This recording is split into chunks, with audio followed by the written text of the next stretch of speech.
Le bus a roulé jusqu'à la gare routière et s'est arrêté brusquement. Il ne reste plus que 5 passagers dans le bus et ils se précipitent tous en même temps vers la sortie. Seule Jennifer est restée assise à sa place. Elle observe avec fascination 2 femmes âgées qui se disputent l'allée et une altercation verbale s'ensuit entre elles. La plus âgée réprimande sa jeune compagne de voyage. « Vous auriez pu céder votre place. Vous êtes plus jeune que moi. Tu es plus jeune que moi. » L'autre lui a immédiatement répondu « Je suis peut-être plus âgé que toi. Je suis peut-être plus âgé que toi. Mais j'ai l'air jeune. Parce que j'ai toujours eu un mode de vie sain et que je ne m'amuse pas avec d'autres hommes. » Jennifer attend la fin de l'altercation et regarde tristement les femmes. Une pensée lui traverse l'esprit. Comme c'est bête de discuter de tels sujets à un tel âge. La femme a sauté de la marche sur le quai avec une rapidité surprenante pour son âge. Son partenaire dans la dispute attrapa également avec agilité le bagage renversé et se précipita sur son adversaire. « Où vas-tu ? Non ? Attends, explique ce que tu voulais dire. Quel genre d'homme m'attribuez-vous ? Tu crois que si tu as traîné avec beaucoup de mecs quand tu étais jeune, tout le monde le fait ?» Jennifer s'est glissée silencieusement devant la cabine du chauffeur, mais elle n'est pas passée inaperçue. Le chauffeur était impatient de s'exprimer sur le sujet. « Jeune fille, on dit que le mauvais exemple est contagieux. Essayez de ne pas attraper cette maladie. » Elle sourit et dit « J'essaierai très fort. » Les portes du vieux bus se sont refermées derrière elle en sifflant, et le véhicule s'est éloigné doucement du quai. Jennifer respire l'air de sa chère patrie, et regarde autour d'elle. 2 silhouettes familières se profilaient devant elle et, d'après les cris, il était facile de deviner que les femmes dans le bus continuaient à se disputer. Jennifer leva les yeux vers le ciel et resta bouche bée devant la beauté de ce coucher de soleil estival. Le soleil était déjà derrière l'horizon, mais ses éclats brûlants perçaient encore le crépuscule qui s'épaississait. À chaque seconde, cette scène pittoresque changeait. Depuis son enfance, Jennifer avait un penchant particulier pour les phénomènes de la nature. Elle aimait particulièrement observer les levers et les couchers de soleil. Dans ces moments-là, elle était inspirée. Des vers poétiques jaillissaient de son âme. Seule sur le quai de la gare routière, la jeune fille a ressenti une incroyable force de création.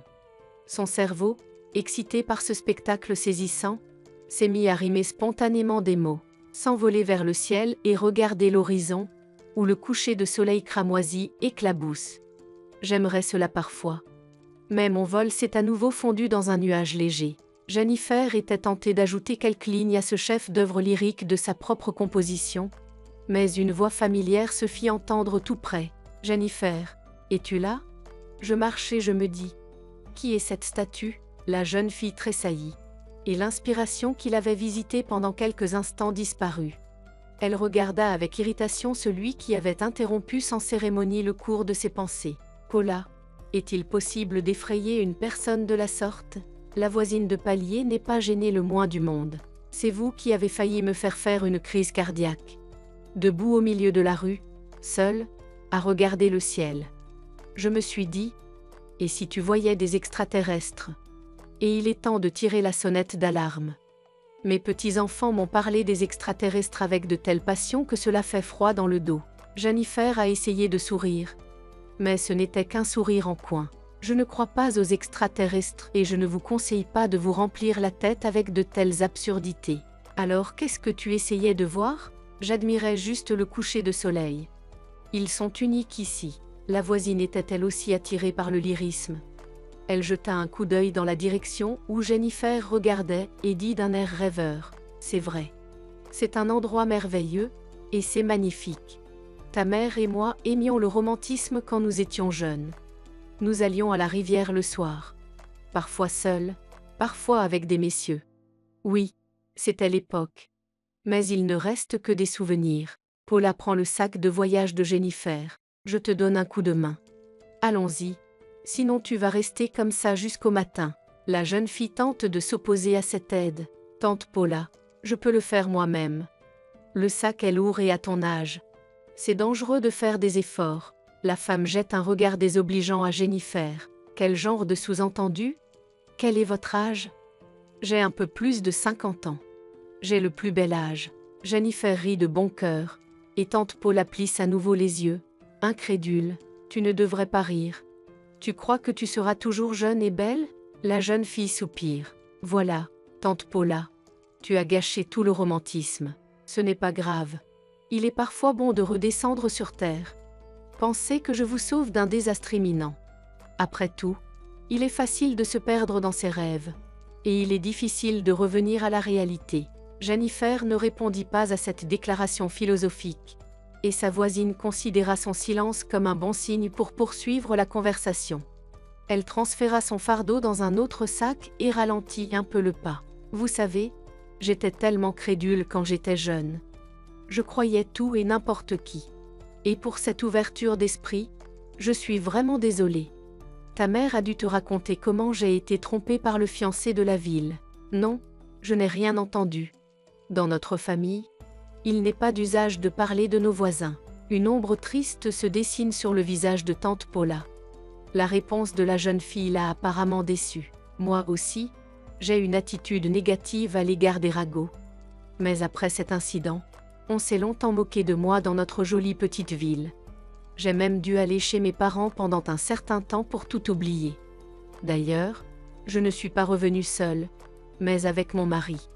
La voix de tante Paula retentit et, de sa main libre, elle donna une tape amicale à Jennifer entre l'omoplate droite et l'épaule. Tu as un exemple à suivre. Si tu suis mon exemple, tu trouveras le bonheur. Les chances de trouver un mari décent dans cet endroit sont pratiquement nulles.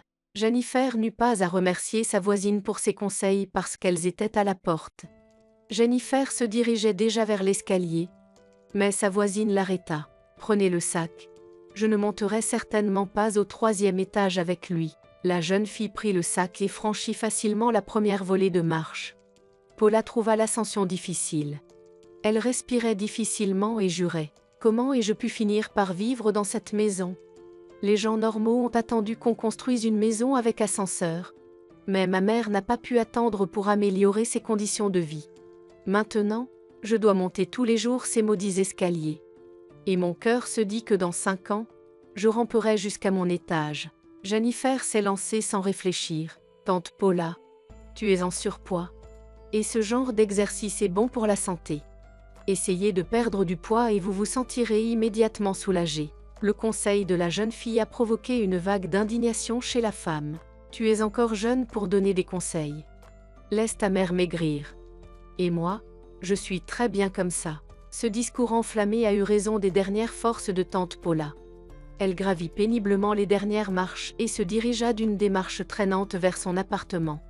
Jennifer, en personne bien élevée, dit au revoir à sa voisine. Au revoir, tante Paula, et merci pour votre aide. Venez prendre le thé ce soir, j'ai apporté des friandises. La femme marmonna quelque chose d'inaudible sous sa respiration et claqua la porte. Jennifer tendit la main vers la sonnette. Mais la voix de sa mère se fit entendre derrière la porte. Ne sonnez pas, j'ouvre déjà. Elisabeth sauta elle-même sur le palier et commença à serrer sa fille dans ses bras. Jennifer, c'est bien que tu sois venue. Notre papa est malade. Il n'a pas quitté son lit depuis 2 jours. Il a de la fièvre, il tousse, il est grincheux, comme un enfant. Entrez, entrez, mais ne faites pas de bruit. Mon père vient de s'endormir, je ne veux pas le réveiller. La jeune fille suivit sa mère dans l'appartement. Elisabeth lui fit signe d'aller dans la cuisine. Ce n'est qu'après avoir refermé la porte de la pièce qu'elle murmura à demi-mot. Ton père voulait de la soupe à la tomate. Ton père voulait de la soupe à la tomate. Alors je suis là à essayer de lui faire plaisir. Jennifer regarda autour d'elle et remarqua tous les ingrédients nécessaires. Elle demanda avec surprise. Maman, pourquoi faire tout cela, maman? Pourquoi se donner tant de mal alors qu'on peut acheter de la soupe toute prête au magasin? Elisabeth jette un coup d'œil vers la porte. Tu as oublié que papa n'aime que la cuisine maison. Et maintenant, il est devenu tout simplement insupportable. Les malades sont toujours mécontents de quelque chose. Tu te souviens quand j'étais petite? Je te stressais aussi, comment ne pas se souvenir? Chaque mère se souvient de chaque jour de la vie de son enfant. J'avais l'habitude de tout noter dans un carnet. Quand tes dents sortaient et quand tu tenais sur tes pieds. Jennifer embrasse doucement sa mère. Oui, je me souviens de ce journal. Tu me l'as montré. Les souvenirs agréables plongent les deux femmes dans une vague de nostalgie. Maman, j'ai tellement de chance de t'avoir. Elisabeth éloigne doucement sa fille. Ne me distrais pas. Tu ferais mieux de m'aider à cuisiner. Change-toi tranquillement pour ne pas réveiller ton père. Jennifer se changea et réfléchit à la manière d'informer sa mère de son mariage imminent. Mais Elisabeth fut la première à poser la question à sa fille. Jennifer, tu ne peux pas cacher tes pensées. Elles se lisent sur ton visage. Et à ton expression béate et à tes yeux brûlants, il n'est pas difficile de deviner qu'il s'est passé quelque chose qui… Oui, maman, il s'est passé quelque chose d'important dans ma vie. Et je crois que je vais me marier. L'ambiance rêveuse qui régnait dans la cuisine fut brisée par une voix de basse provenant de l'arrière de l'appartement. Woody ouvrit la porte de la cuisine et regarda d'abord sa femme, puis sa fille avec incrédulité. Jennifer s'apprête à se jeter au cou de son père. Mais celui-ci lui tend les bras en signe d'avertissement. « Ma fille, ne bouge pas. On ne peut pas savoir quel genre d'infection m'a envahi. Peut-être une infection dangereuse. J'ai de la fièvre depuis 2 jours. Et les médicaments n'y font rien. » La jeune fille recula. La pause qui s'installe au milieu de l'émotion joyeuse met tout le monde mal à l'aise. Elisabeth regarda son mari avec jugement. « Woody, tu es quelqu'un d'extraordinaire. Tu gâches toujours tout. Ma fille n'est pas rentrée à la maison depuis des mois. Et voilà qu'elle arrive. Et qu'elle reçoit un accueil si froid. » L'homme possédait non seulement une voix brillante, mais aussi un teint bogatir, de sorte que ses mouvements dans un espace confiné pouvaient conduire à un désastre. Après les reproches de sa femme, voulant corriger l'erreur, il se tourna brusquement vers sa fille et la serra dans ses bras. La soupe dans la marmite monte rapidement, et l'homme prend une cuillère sur la table. Il se dirigea avec assurance vers la cuisinière, mais sa femme lui barra la route. « Woody, tu ferais mieux de ne pas le faire. Ton intervention pourrait nous priver de dîner. » Le chef de famille tendit docilement l'outil à sa femme. « Je l'ai fait du mieux que j'ai pu. Je vois que je suis superflue ici. Elisabeth, je vous ai offensé, et je vais donc me coucher. Je vais être malade jusqu'à la fin de mes jours. Et s'il vous plaît, ne me dérangez pas sans une bonne raison. » Woody voulut partir. Mais Elisabeth, comme en passant, dit « Tu n'as même pas demandé à ta fille comment elle allait. Elle va se marier, pour ton information. » L'homme s'est figé de stupeur. Il regarde à nouveau, d'abord sa femme, puis Jennifer. C'est une farce? La jeune fille se blottit contre son père, oubliant la précaution.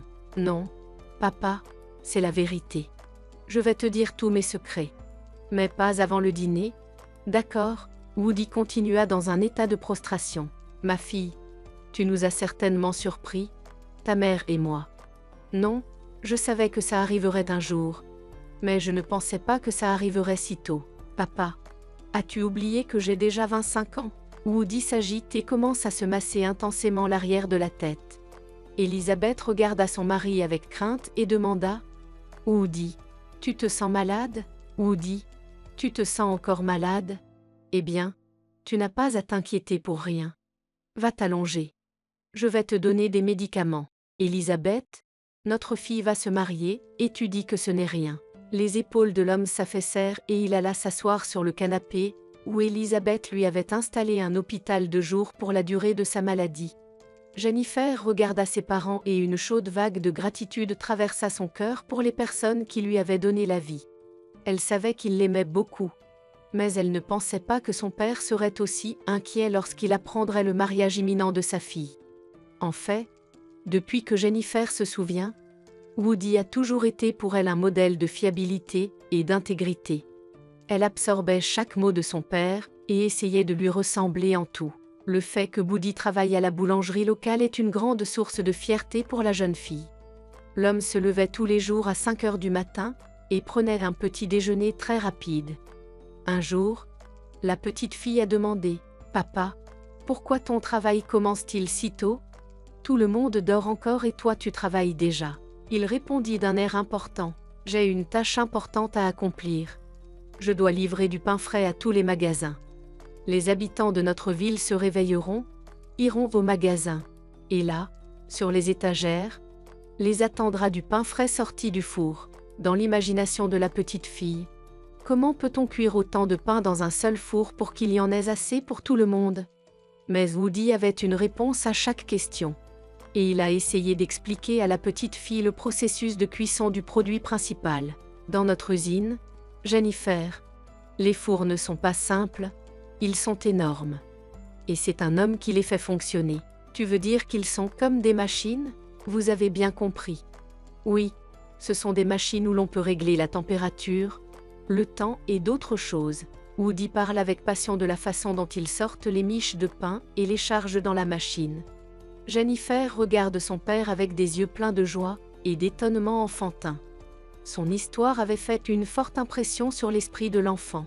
Papa, ça doit toujours sentir bon dans ton usine, hein? L'homme est surpris que sa fille se préoccupe de cet aspect particulier du processus. Mais il doit aussi répondre à cette question. Il y a toujours une odeur particulière dans le magasin où l'on cuit le pain et les miches. Les personnes qui y travaillent sentent également le pain. Mais ce travail présente aussi des inconvénients. La chaleur constante. C'est pourquoi seules les personnes en bonne santé peuvent travailler dans cet atelier. Jennifer réfléchit un moment. Puis dit, « Papa, quand je serai grande, je ferai du pain moi aussi. » Dès son plus jeune âge, les rêves de Jennifer changent presque tous les jours. Un jour, elle souhaitait devenir boulangère. Le lendemain matin, elle rêvait de faire pousser de belles plantes comme sa mère. Elisabeth décrivait également son travail à sa fille en utilisant les couleurs les plus vives. Elisabeth a également consacré toute sa vie à son rêve. Et lorsque celui-ci est devenu réalité, elle a souvent regretté la voie choisie. La raison de sa déception n'était pas le travail lui-même, mais les conditions dans lesquelles les membres de son équipe devaient travailler. Le chef d'entreprise ne cessait de faire des reproches à la petite équipe. Vous n'avez que des pertes. Aujourd'hui, tout le monde passe à l'autofinancement et bientôt, nous devrons nous adapter aux conditions du marché. Je ne sais même pas où vous mettre. Le patron avait un caractère très cool et sa propre vision de l'avenir. Il l'imposait aux autres. Josh rêvait depuis longtemps de se débarrasser des profiteurs. Et les principaux de cette catégorie de travailleurs étaient les paysagistes. Josh a essayé à plusieurs reprises de se débarrasser de ce boulet en prouvant qu'il était plus facile et moins coûteux de faire appel à des spécialistes temporaires. Mais l'administration de la ville s'est catégoriquement opposée à une telle initiative. Le maire lui-même a un jour conseillé un fonctionnaire trop pressé. Josh, vous avez de vrais professionnels qui travaillent pour vous. Le personnel doit être valorisé, et vous voulez le mettre à la rue pour des raisons d'économie douteuses. Après tout, c'est grâce au travail des paysagistes que notre ville est propre et agréable. Asseyez-vous avec votre équipe. Réfléchissez à la manière dont vous pouvez augmenter l'efficacité du travail au détriment de vos propres ressources. Josh s'apprête à ouvrir la bouche pour parler de la brigade, mais le chef de la ville fait un geste d'avertissement de la main. Je ne veux pas vous laisser dans l'embarras, mais je pense qu'un mois suffira pour que vous régliez ce problème. J'ai un plan précis en tête, que vous me fournirez la veille de la prochaine réunion. Josh regarda le maire avec soumission et hocha la tête. Il ne pouvait pas, et n'avait pas le droit, de s'opposer au maire. C'est pourquoi, après s'être entraîné sur le ring de boxe, il décida de se défouler sur l'équipe. La principale source d'irritation étant l'équipe de paysagistes, il retourna à son bureau et s'en prit à Elisabeth, qui dirigeait la petite division. D'un ton bourru, le chef ordonne à ses subordonnés que dans 15 jours, jette un plan point par point sur ce bureau. Et pas de fantaisie. J'espère avoir été claire. Elisabeth ne bronche pas sous la pression du chef. Elle a répondu calmement. Je te comprends, Josh. Elle n'a pas rappelé à Josh qu'elle l'avait déjà amené plusieurs fois à réfléchir à divers projets qui, s'ils étaient mis en œuvre, permettraient à l'entreprise de gagner de l'argent. Mais presque chaque variante nécessitait l'agrandissement des installations de production, et donc des coûts financiers supplémentaires. C'est pourquoi toutes les initiatives du contremaître Josh ont été impitoyablement rejetées. Elisabeth, vous voulez nous ruiner? Combien d'argent faut-il gaspiller pour construire vos serres? Et où est la garantie que la population achètera vos fleurs? Elisabeth tente de convaincre le chef que le coût sera récupéré très rapidement. Josh, c'est une pratique courante. Aujourd'hui, de nombreux services publics gagnent beaucoup d'argent grâce à l'aménagement paysager. J'ai consulté des experts de la région, et ils m'ont promis de m'aider pour l'organisation. Le superviseur a interrompu la femme brutalement. Elisabeth, pour la dernière fois, je vous préviens que vous ne devriez pas faire cela. À l'époque, cette phrase banale sonnait comme une menace, et Elisabeth avait très peur de perdre son emploi. Pour s'en assurer, le patron a ajouté le même ton menaçant. Elisabeth, j'ai entendu des rumeurs selon lesquelles vous vous seriez plainte auprès de diverses autorités. Je ne tolérerai pas cela. Et je ne regarderai pas votre ancienneté et vos mentions honorables. Après un tel avertissement de la part de ses supérieurs, Elisabeth s'est calmée pendant un long moment et n'a plus montré d'activité inutile. Elle cacha ses projets dans le tiroir de son bureau et fut très surprise lorsque le chef, qui revenait de chez le maire, lui dit « Elisabeth, je me souviens que vous proposiez des innovations. Amenez-moi voir ce plan. » La femme ne posa pas trop de questions et apporta le dossier contenant les projets de l'auteur dans le bureau du chef. Étonnamment, Josh la remercia et tenta même de s'excuser pour l'offense qu'il avait faite plus tôt. « Elisabeth, vous ne devez pas vous sentir offensée par moi. Vous comprenez vous-même ce qu'est un poste de direction. Je comprends parfaitement, Josh. Et je ne suis pas rancunière. Très bien. Alors, se réjouit le chef, le maire m'a convoqué. Il est très exigeant. Il veut que toutes les entreprises soient autonomes. Nous allons donc devoir agir. C'est peut-être votre heure de gloire, Elisabeth, et vos idées seront utiles. » Elisabeth n'était pas une personne ambitieuse et oublia rapidement la conversation avec le chef. Mais dans les derniers jours du mois d'août, l'ensemble du personnel fut réuni d'urgence dans la salle de réunion. Josh se tenait sur la petite scène, rayonnant de bonheur. À ses côtés se tenait une jolie dame vêtue d'un costume coûteux. Le chef a prononcé un discours d'ouverture d'une voix solennelle. « Chers collègues, je ne vais pas abuser de votre attention, et je vais commencer tout de suite par les principales nouvelles. Amanda sera responsable de notre entreprise à partir de demain. Je vous souhaite donc la bienvenue. » La femme présentée par le chef a légèrement incliné la tête. En tant qu'actrice, elle s'attendait probablement à des applaudissements. Mais la petite salle était silencieuse. Elisabeth regarda la femme avec intérêt, et supposa mentalement qu'elle avait à peu près le même âge qu'elle. Josh piétinait impatiemment à côté d'elle. Il était facile de deviner à son visage satisfait qu'il avait l'intention de poursuivre son discours. Comme un orateur chevronné, il saisit le moment opportun et passa au point principal de l'ordre du jour. « Amanda n'est pas encore au courant de nos affaires. Alors j'ose vous informer que notre plan de réorganisation partielle de l'entreprise a été approuvé non seulement par le bureau du maire, mais aussi par le gouverneur. » À ce moment-là, Josh s'est volontairement arrêté et a laissé transparaître un peu de tristesse dans sa voix. « Malheureusement, je ne pourrai pas participer à ce processus très intéressant, car je suis muté à un autre poste. Mais je promets que je suivrai avec intérêt la réalisation du grand projet qui est né dans ces murs. » Elisabeth a écouté le long discours du chef comme si elle était hypnotisée. Elle ne comprit pas tout de suite de quel plan Josh parlait. Mais Willow, qui s'était installée à côté d'elle, murmura. « Elisabeth, tu ne te rends pas compte que Josh parle de ton projet. C'est grâce à toi qu'il a été promu. Mais il n'a même pas mentionné ton nom. » Elisabeth n'a pas le temps de digérer cette nouvelle avant que la nouvelle patronne ne prenne la parole. Amanda s'exprime de manière claire et précise. Elle remercie l'équipe pour son accueil chaleureux et promet d'apprendre à connaître chaque employé individuellement. Le lendemain matin, Amanda a invité les responsables de tous les services dans son bureau. Une fois de plus, elle s'est exprimée de manière succincte et factuelle. « J'ai un peu étudié vos dossiers personnels, mais vous comprenez que je ne l'ai pas fait par intérêt, mais pour avoir au moins une idée générale de chacun d'entre vous. Maintenant, quelques mots sur moi. » Les participants se regardent avec perplexité et le superviseur sourit, remarquant leur confusion. Un début extraordinaire, n'est-ce pas? Mais ce sont les solutions créatives que je préfère.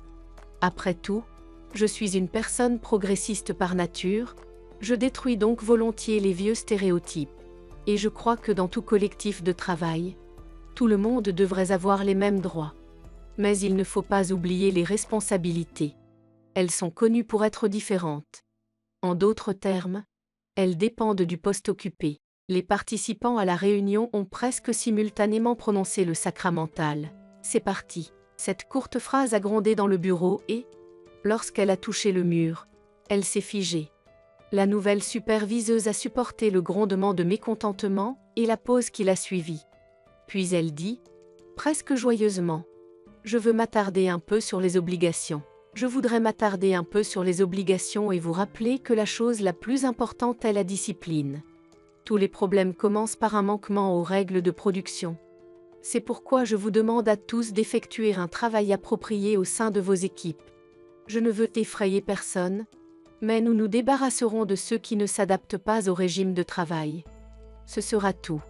Je demande à chacun de se rendre à son poste de travail. » Tout le monde se dirige vers la sortie. Elisabeth était dans les 5 derniers. Amanda demande soudain, « Elisabeth, tu peux attendre un moment ?» Amanda avoue qu'elle ne voulait pas venir ici. Mais lorsqu'elle a vu la beauté des lieux, elle est tombée amoureuse de cette oasis de tranquillité. Elle a appris de sources sûres que la brigade dirigée par Elisabeth avait contribué à cette beauté. À la fin de la conversation, Amanda a ajouté, « Je me réjouis d'une coopération fructueuse avec vous. Et en ce qui concerne votre projet, » s'étonne Elisabeth, « comment savez-vous que c'est le mien ?»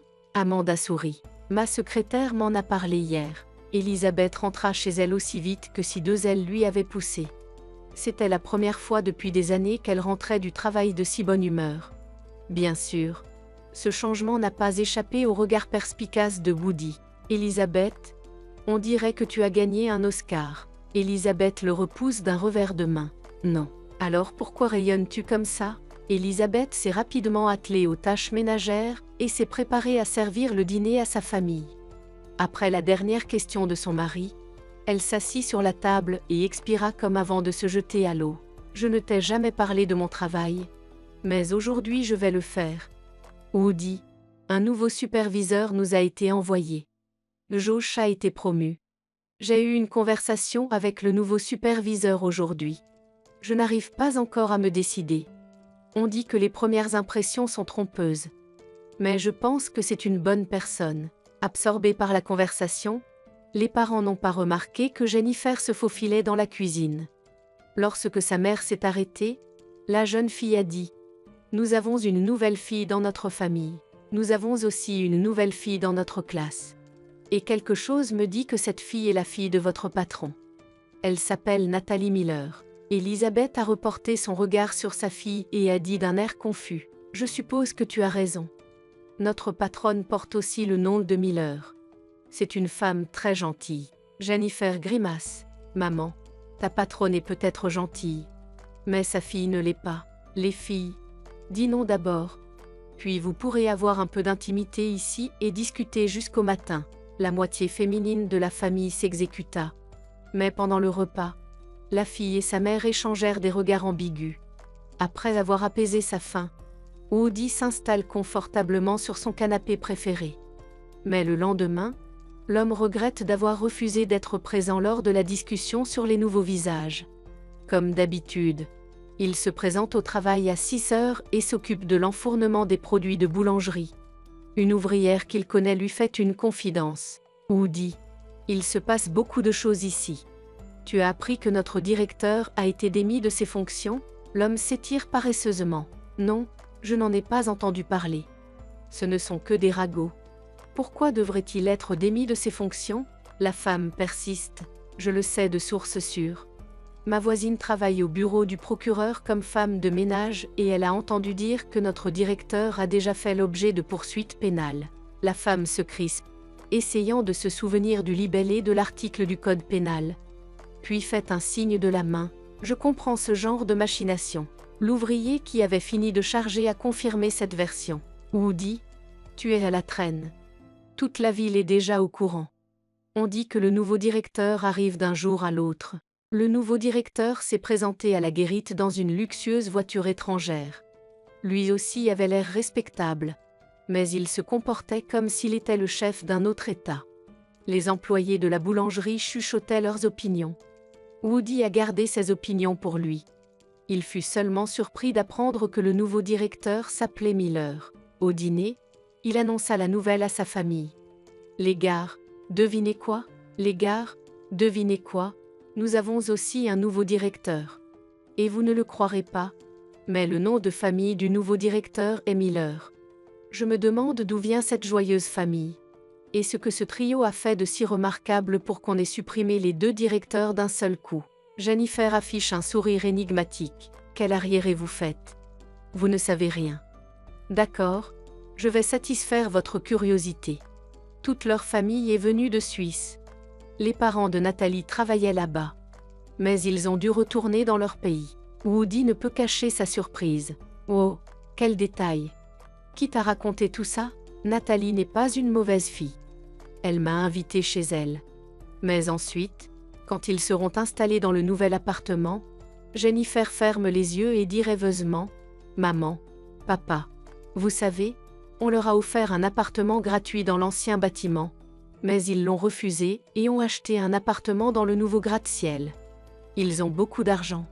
Et tout le monde a sa propre voiture. » Elisabeth tire sur sa fille. « Jennifer, surveille ton langage. » La jeune fille renifle d'un air malheureux. « Je ne pense pas avoir dit quelque chose de mal. » Jennifer se retourna d'un air défiant et sortit de la cuisine. Le couple se regarde en silence. Jamais auparavant leur fille ne s'était permis un tel débordement.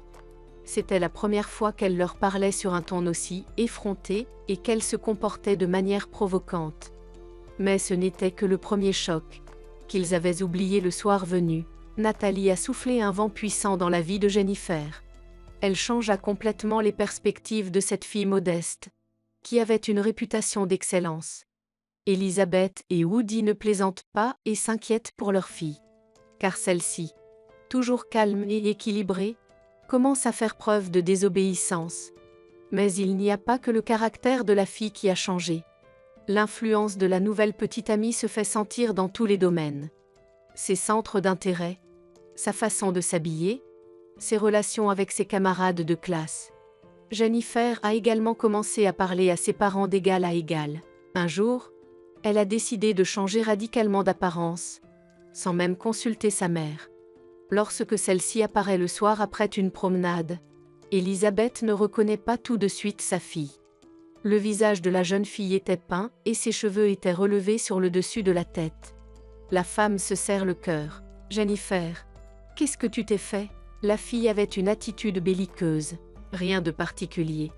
J'ai juste un peu changé mon image. Je veux avoir l'air normal. » Elisabeth n'a pas pris la peine d'écouter sa fille. Elle s'acharne à faire laver à Jennifer ce qu'il y a sur son visage. « Et tu penses que c'est normal? Que ton père ne te voit pas dans cet état? Sais-tu à quoi tu ressembles ?» La fille sanglote. « Je ne sais pas. J'ai même honte de dire le mot. Tu n'as que 14 ans. C'est effrayant d'imaginer ce que tu feras demain. » Jennifer donna des coups de pied, essayant de se libérer des mains de sa mère. Mais Elisabeth ne prêta pas attention à ses cris indignés. Elle nettoyait le maquillage du visage de sa fille en disant « Il est trop tôt pour que tu te débrouilles toute seule. Tant que ton père et moi serons en vie, nous ne te laisserons pas faire ça. » Une fois le traitement à l'eau terminé, la femme a tendu une serviette à sa fille. « Prends la serviette et sèche-toi. Et prie Dieu pour que ton père ne te voie pas. » Jennifer rugit dans la salle de bain pendant 10 minutes. Elle se sentait humiliée et avait envie d'être adulte. Ses émotions débordaient et elle murmurait dans une frénésie de colère. « C'est bon, il ne reste que 3 ans pour être patiente. Je vais juste finir l'école. Et je vais déménager loin d'ici. Et personne ne me dira comment m'habiller, avec qui être amie. » Ayant exprimé son mécontentement à voix haute, la fillette se calme un peu. Mais elle ne veut pas sortir de sa cachette. Elle attend que sa mère vienne l'appeler à table. Mais Elisabeth était occupée dans la cuisine, et comme si elle avait oublié qu'elle avait une fille. Après être restée assise dans la salle de bain pendant environ 1 heure, Jennifer sortit volontairement de sa cachette. Sa mère lui jette un rapide coup d'œil. « Nous allons dîner maintenant. Prépare le pain et appelle père. » Elisabeth parla d'une voix ferme, à la grande surprise de Jennifer. Elle voulait être passionnée, mais il n'y avait aucune allusion à son méfait. Cela l'intriguait, mais elle ne voulait pas s'attirer d'ennui et fit comme si de rien n'était. Le dîner se déroula dans l'atmosphère habituelle. Seul son père demanda à l'improviste. Jennifer, comment vas-tu à l'école? Jennifer, comment vas-tu à l'école? Je vais très bien. Papa, pourquoi me demandes-tu tout à coup de te parler de mon travail scolaire? Woody regarde fixement sa fille. J'ai entendu des rumeurs selon lesquelles tu t'es éloigné de certaines matières. Je ne veux pas accuser quelqu'un sans raison, parce que je crois qu'une personne devrait être responsable de ses propres actions. Mais seul un homme fort en est capable. Et je ne respecte pas les personnes faibles. Jennifer sentit un picotement désagréable dans sa gorge. Elle a peur de regarder son père dans les yeux. Papa, qui considères-tu comme faible? Tout d'abord, ce sont les gens qui se laissent facilement influencer par les autres. La tête d'un homme lui a été donnée pour penser. Vivre selon l'esprit d'autrui, c'est se manquer de respect. Elisabeth n'intervient pas dans les conversations sérieuses, mais à l'expression du visage de sa fille, elle comprend que les paroles de Woody ont atteint leur but. Jennifer ne revint plus jamais à la maison de manière aussi choquante. Bien des années plus tard, elle se souvient avec gratitude de la première leçon d'adulte que ses parents lui ont donnée. Après cette conversation capitale avec son père, elle n'a pas rompu la relation avec sa nouvelle amie, mais elle lui a tout dit en face. La conversation à cœur ouvert a eu lieu après l'école, alors que les filles rentraient ensemble à la maison. Nathalie est la première à poser la question.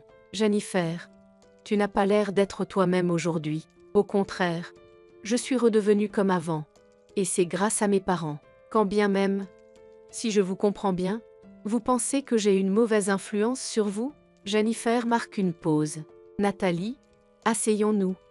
Vous n'avez pas bien compris. Les filles s'installèrent sur un banc vacant et Nathalie déclara d'un air de défi. Continuez, je vous écoute très attentivement. Jennifer respire un bon coup et met les choses à plat. Nathalie, tu es une fille formidable et il est très intéressant de parler avec toi. Mais l'opinion de mes parents compte aussi pour moi, et je pense qu'ils ont raison de dire qu'une personne doit déterminer elle-même ce qui est bon ou mauvais pour elle. Alors c'est toujours de ma faute si tu as changé d'apparence sur mes conseils? Non. C'est seulement ma faute parce que j'ai succombé à ton influence. Tu dois vivre ta propre vie, dit mon père. Pour l'amour de Dieu, vis ta vie comme ton père te le demande. Ce n'est pas comme si je t'imposais quelque chose. Et de toute façon, je ne supporte pas les gens ennuyeux. Et tu es aussi ennuyeux qu'une souris grise. Bien que la comparaison grossière avec un rongeur ait énervé Jennifer, elle décida de ne pas répondre à l'emportement de son amie. Les deux jeunes filles estiment qu'il est inutile de poursuivre la conversation. Elles se sont séparées en silence, sans même se dire au revoir. Pendant plusieurs jours, Nathalie ignore Jennifer à l'école. Elle réussit même à trouver un nouvel objet d'influence, espérant éveiller la jalousie dans l'âme d'une petite amie rebelle. Mais Jennifer, au contraire, était soulagée. Un jour, sa mère lui a demandé « Tu n'es plus amie avec Nathalie ?» La fille répondit langoureusement « Plus maintenant. Nous n'avons pas la même conception du bien et du mal. Il y a donc un malentendu, c'est ce qui s'est passé. C'est dommage. Ce n'est pas une mauvaise fille. Mais elle a ses manies. » Jennifer n'a pas demandé à sa mère pourquoi elle regrettait d'avoir mis fin à la relation entre elle et la fille de son patron. Toute la soirée, elle y avait pensé. Et elle soupçonnait même Elisabeth de craindre que cette circonstance n'affecte son travail. Mais le temps passe et aucune répercussion n'est observée ni par le père ni par la mère. L'automne passa, suivi de l'hiver. Les enfants attendaient les vacances avec impatience. Jennifer avait elle aussi des projets pour les vacances. Elle s'intéresse depuis longtemps à l'histoire et veut passer les vacances à étudier le Moyen Âge. Sa voisine, tante Paula, travaillait à la bibliothèque centrale et lui avait promis de lui trouver des ouvrages sur le sujet.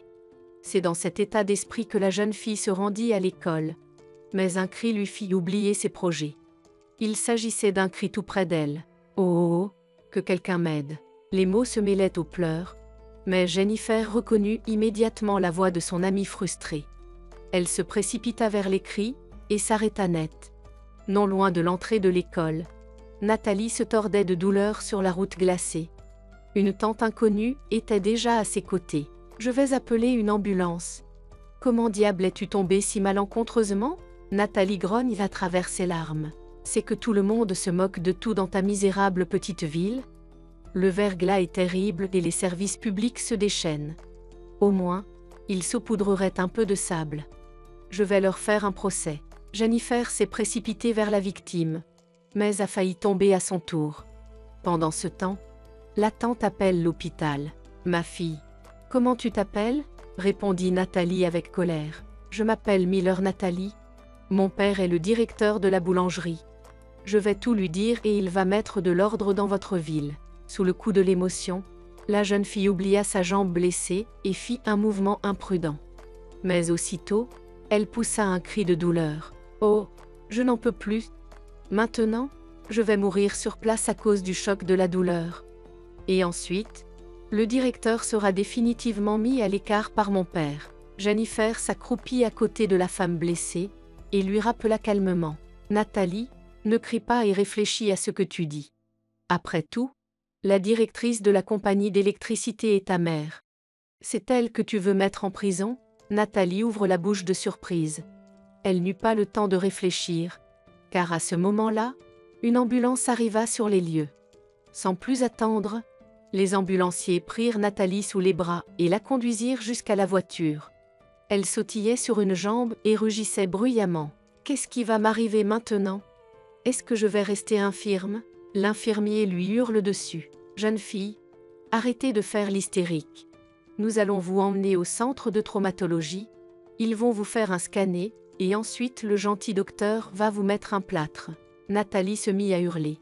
Elle regarda autour d'elle et quand elle vit Jennifer, elle la supplia. Jennifer, appelle ma mère. Dis-lui que j'ai des ennuis. Jennifer s'est résolue à sauter dans la voiture. Je viens avec toi. On appellera ta mère de là. Pendant que les ambulanciers donnaient à Nathalie les soins médicaux dont elle avait besoin, Jennifer attendait dans la salle d'urgence. La mère de son amie arrive bientôt à l'hôpital. Malgré les circonstances particulières de cette première rencontre, Jennifer regarda la patronne de sa mère avec intérêt. Amanda remarque son regard intense. « Je suppose que tu t'attendais à voir une tante en colère ?» La jeune fille se sentit gênée par son manque de tact. « Non. Maman m'a beaucoup parlé de toi et toujours en bien. C'est juste que Nathalie ne te ressemble pas du tout. Elle est piquante, comme un hérisson, et toi tu es calme et belle. » La femme sourit. « Merci pour vos paroles aimables et pour votre aide. Racontez-moi comment tout cela s'est passé. Je n'ai rien vu arriver. J'ai entendu des cris, et j'ai couru pour aider, mais une femme étrange m'a devancée. C'est elle qui a appelé l'ambulance. » Soudain, Jennifer Amanda lui parle comme à une vieille connaissance. « Qu'est-ce qu'on fait de cette fille? Je n'en ai aucune idée. Combien de fois ai-je dit à Nathalie de porter des chaussures de saison? Et elle n'en tient pas compte. Alors elle s'exhibe. Tu sais, Jennifer, quand nous vivions en Suisse, Nathalie était toujours au centre de l'attention. Elle pensait qu'ici, tout le monde se prosternerait devant elle. La porte de la salle de soins s'ouvre et une infirmière crie « Enlevez votre beauté. Le médecin et moi avons mal à la tête à cause de ces gémissements. » Jennifer et la mère de Nathalie se précipitent en même temps dans le bureau. Ensemble, elles soulèvent la victime du canapé et la conduisent jusqu'au parking où se trouve la voiture d'Amanda. Nathalie a commencé à gémir avec une vigueur renouvelée lorsqu'elle a senti l'attention portée à sa personne. « Maman, comment vais-je marcher maintenant? Ce n'est pas grave. Nous achèterons des béquilles demain. Tu en parles si calmement. Imagine ce que dira l'école quand elle me verra avec ses béquilles. » Amanda, toujours avec le même calme imperturbable, répondit. « Il faudra oublier l'école pendant un certain temps. Jusqu'à ce que le plâtre soit enlevé, tu vas rester à la maison et regarder la télé. J'ai passé des vacances tellement agréables que je n'ai rien à me reprocher. » Jennifer voulait vraiment réconforter son amie. « Ne pleure pas. Je viendrai te voir si tu veux. » Nathalie fixa Jennifer et ses yeux s'illuminèrent d'espoir. « J'en ai vraiment envie. Mais je suis seule et je vais m'ennuyer. Jennifer, viens quand tu veux. Mieux encore, tes parents te laisseraient rester avec nous pendant que je suis malade. » Au début, la demande a semblé insensée à Jennifer, qui n'osait même pas en parler à ses parents. Mais dans la soirée, Amanda elle-même l'a appelée et lui a demandé de lui passer sa mère au téléphone. Elisabeth a parlé à sa patronne pendant 5 minutes seulement. Puis elle a rendu le téléphone à sa fille en lui disant « Pourquoi ne m'as-tu pas dit que tu étais malade? Pourquoi ne m'as-tu pas dit tout de suite que Nathalie avait eu un accident? Je n'ai pas eu le temps. Tout arrivait en même temps, le même jour. La mère de Nathalie m'a demandé de vous laisser partir. Qu'en pensez-vous? Je ne sais pas. Il faudra que je demande à papa. Woody était étonnamment calme face à la demande inattendue d'Amanda. Les amis sont des amis dans le besoin. Ton amie a eu un accident. Mais un gros accident. Elle va devoir rester à la maison pendant quelques semaines, ce qui signifie qu'elle ne pourra pas aller à l'école, ni fréquenter ses amis. Woody voulait ajouter quelque chose. Mais Jennifer l'a interrompu. Papa, j'ai compris. Comme tu es gentil après tout. L'homme sourit. Et la bonté, ma fille, sort toujours gagnante. C'est pourquoi l'homme est déterminé à faire le bien.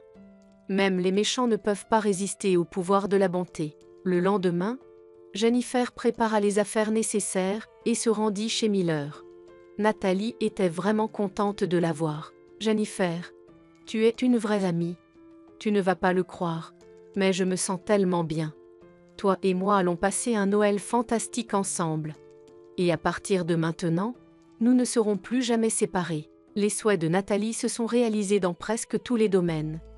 Les amis ont passé des vacances très agréables, organisées par les parents de Nathalie. Les filles ne se sont pratiquement pas quittées jusqu'à la fin de l'école. Mais ensuite, leurs chemins se sont séparés pour longtemps. Nathalie est partie étudier en Suisse, où elle avait beaucoup d'amis. Jennifer a choisi la profession de critique d'art et est entrée à l'université régionale. Pendant 5 ans, Nathalie n'a pas donné de nouvelles. Ses parents sont également partis peu après. Woody a annoncé la nouvelle à sa fille. Nos patrons sont partis en Allemagne. Ils ont un appartement là-bas, et on leur a proposé un bon travail. Et ils ont eu raison de le faire. Qu'est-ce qu'il y a à faire ici? Ne reviens pas ici quand tu auras fini tes études. Cherche ta place au soleil ailleurs. Depuis son enfance, Jennifer avait l'habitude de prendre les paroles de son père comme un guide d'action. Alors qu'elle était encore en dernière année d'université, on lui proposa un poste d'historienne de l'art dans un musée du vêtement. Elle accepte volontiers l'offre. La jeune fille était impatiente de terminer ses études, et son imagination débordante lui a permis de dessiner les images les plus roses de l'avenir. Elle rêvait surtout de sa ville natale, où elle se rendait pour quelques jours. Jennifer se souvient des années heureuses de sa jeunesse et de l'extraordinaire beauté des couchers et des levées de soleil. Admirant les phénomènes envoûtants de la nature, elle s'imaginait en train de soutenir sa thèse. Elle voulait aussi partir avec un groupe d'archéologues pour fouiller une ville disparue. Jennifer rêvait de beaucoup de choses, mais elle a complètement oublié le bonheur personnel. Pendant ses années d'études et après, elle n'a pas eu de relation sérieuse avec des hommes, bien que des jeunes aient essayé de la courtiser. Jennifer pensait que l'heure du bonheur n'avait pas encore sonné, et elle ne voulait pas faire commerce d'amour à court terme. Mais les jours et les semaines ont passé. Beaucoup de ses camarades se sont mariés, et elle n'a pas changé sur le plan personnel. Il est impossible de savoir combien de temps cette période d'incertitude aurait duré si Nathalie n'était pas réapparue dans sa vie. Après une longue pause de 5 ans, son ami l'appelle à l'improviste. Nathalie a passé une dizaine de minutes à la saluer avec fougue, puis à lui parler d'elle. « Jennifer, il se passe beaucoup de choses et je suis en plein dedans. Tu peux le croire ?» Jennifer avait beau essayer, elle n'arrivait pas à s'imaginer ce tableau si vivant. Et Nathalie a continué à partager les derniers développements. « Je suis désolée de ne pas avoir été présente à votre horizon depuis longtemps. Tu sais, les études et tout ça. Tu n'as probablement aucune idée de la raison pour laquelle je t'ai appelé, n'est-ce pas ?» Jennifer divague au hasard. « Je vais me marier, je suppose ?» Nathalie se réjouit. « Oh oui, tu as deviné. Et qui est l'élu de votre cœur? Un camarade de classe ou une vieille connaissance? Jennifer, je ne m'attarde pas sur des futilités. Les jeunes garçons ont besoin d'acquérir de l'expérience. Ils ne savent pas comment gagner de l'argent. C'est pourquoi je préfère les hommes mûrs. Mon Stanley est un homme fantastique. C'est un vrai Superman. Nathalie, tes parents le savent-ils au moins? Soupire-t-on avec éloquent. Oh, vous ne pouvez pas imaginer le scandale que cela a été. Mon père a perdu la tête, car Stanley a presque son âge. Et mon père a été élevé à l'ancienne. Nathalie. Peut-être ne devrions-nous pas nous précipiter pour prendre notre courage à deux mains? Non, j'ai déjà pris ma décision. N'oubliez pas de l'inviter au mariage, même s'il est peu probable que je puisse venir en Suisse. Nathalie éclate de rire. Jennifer, quel mariage? C'est différent ici. Ici, on ne fait pas de grandes fêtes. De toute façon, le mariage est annulé. Mais je pense que nous nous reverrons très bientôt. Jennifer était habituée depuis longtemps à ce que les promesses de Nathalie soient souvent des paroles en l'air, et elle n'a donc pas prêté beaucoup d'attention à sa promesse de se revoir très bientôt. Mais à peine un mois plus tard, l'amie se rappela à elle à nouveau. Cette fois, elle réveille Jennifer au milieu de la nuit. « Ma petite amie, viens en Allemagne. Stanley et moi venons juste de rendre visite à mes parents pour quelques jours. Mon mari veut y aller depuis longtemps, mais il n'en a pas eu le temps. » Jennifer se trouve dans une situation difficile. Elle ne travaillait au musée que depuis un an et venait de rentrer de vacances il y a une semaine. Elle ne s'attendait donc pas à être renvoyée, même pour 2 jours. Elle répond donc à son amie sans grand enthousiasme. « Nathalie, tu m'aurais prévenu plus tôt de ton arrivée, j'aurais alors pensé à quelque chose. Maintenant, je ne peux rien promettre parce que je reviens de vacances. » L'ami renifle dans le combiné. « Le travail. Le travail. J'ai le mal du pays quand j'entends ce mot volumineux. Heureusement, je ne risque pas cela, car mon mari subvient entièrement à mes besoins. Mais je n'ai pas cette garantie. Je dois gagner ma vie moi-même, c'est mon défaut. Il faut que je m'occupe de toi. Je vais me remettre un peu et je vais m'atteler à cette tâche importante. Nathalie, tu n'as pas besoin de faire d'efforts. Je peux trouver mon propre partenaire de vie. Oui, à propos de la prochaine réunion. Je ne peux pas être précise, mais j'essaierai de prendre rendez-vous. » Jennifer a dû prendre 3 jours de congé. Elle s'est rendue plusieurs fois en Allemagne pendant ses études. Les parents de Nathalie habitent dans un quartier relativement récent. Elle doit donc prendre un taxi. Elle a téléphoné à Nathalie à l'avance. « Retrouve-moi, j'arrive. » Nathalie et son mari l'attendaient à l'entrée de la tour. Miller s'est mise en 4 pour montrer à son amie sa sophistication. « Jennifer, je te présente mon mari Stanley. » La jeune fille tendit la main à Stanley, qui la serra langoureusement. Jennifer n'a pas aimé le mari de Nathalie à première vue. Bien que l'homme ait une apparence agréable, il y avait quelque chose en lui qui la rebutait. Le dîner se déroula dans une atmosphère tendue, et seule Nathalie riait sans raison. Il n'y a qu'un seul point positif à cette rencontre. Stanley parle un anglais parfait. Au début du repas, Nathalie déclare fièrement: « Mon mari a beaucoup voyagé. Mon mari a beaucoup voyagé. Il parle donc couramment plusieurs langues. Je vais combler cette lacune et Stanley m'emmènera avec lui lorsqu'il voyagera.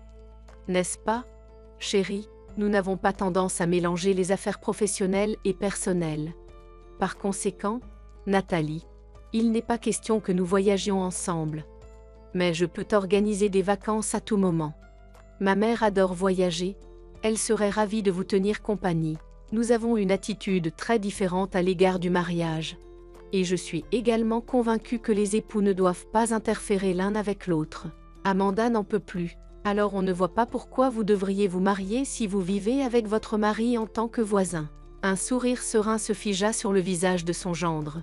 Pourquoi? Pour la poursuite de la race? Un voisin n'est pas adapté à cette mission? Nathalie et moi allons avoir beaucoup d'enfants. Jennifer vit son amie donner un coup de coude à son mari. Mais celui-ci ne réagit pas et continua à parler de la perspective d'une vie de famille. Nathalie cligna des yeux, confuse, et prit un air pathétique. Le père de Nathalie est le premier à quitter la table. « Excusez-moi, chers invités, mais je dois partir. Reposez-vous, ne soyez pas timides. » L'exemple de Jeffrey fut suivi quelques instants plus tard par la mère de Nathalie. « Vous, les jeunes, restez assis et discutez, et je vais m'absenter un moment. Je suis désolée, mais j'ai une affaire urgente à régler. » Jennifer se retrouve dans une situation difficile. Elle voulait quitter la maison dès que possible, mais elle avait de la peine pour Nathalie. Afin d'aplanir les difficultés qui en résultaient, elle proposa: « Si nous allions faire une petite promenade ?» Les jeunes mariés se réjouissent de cette proposition. Ils se promènent tous les trois sur le front de mer jusque tard dans la soirée. Jennifer raconte des faits historiques intéressants sur les lieux qu'ils rencontrent en chemin. Stanley laissait parfois échapper une exclamation enthousiaste. Et seule Nathalie restait silencieuse. Jennifer avait étudié l'horaire du train à l'avance et se dépêcha de se rendre à la gare. Nathalie, merci pour cette merveilleuse soirée. Mais je dois y aller. Un ami est revenu à la vie. Mais je pensais que vous restiez avec nous ce soir. J'aimerais bien. Mais je n'ai été libérée que pour un jour. Nathalie fait une tête triste. C'est dommage. Et moi qui pensais que nous allions discuter ensemble.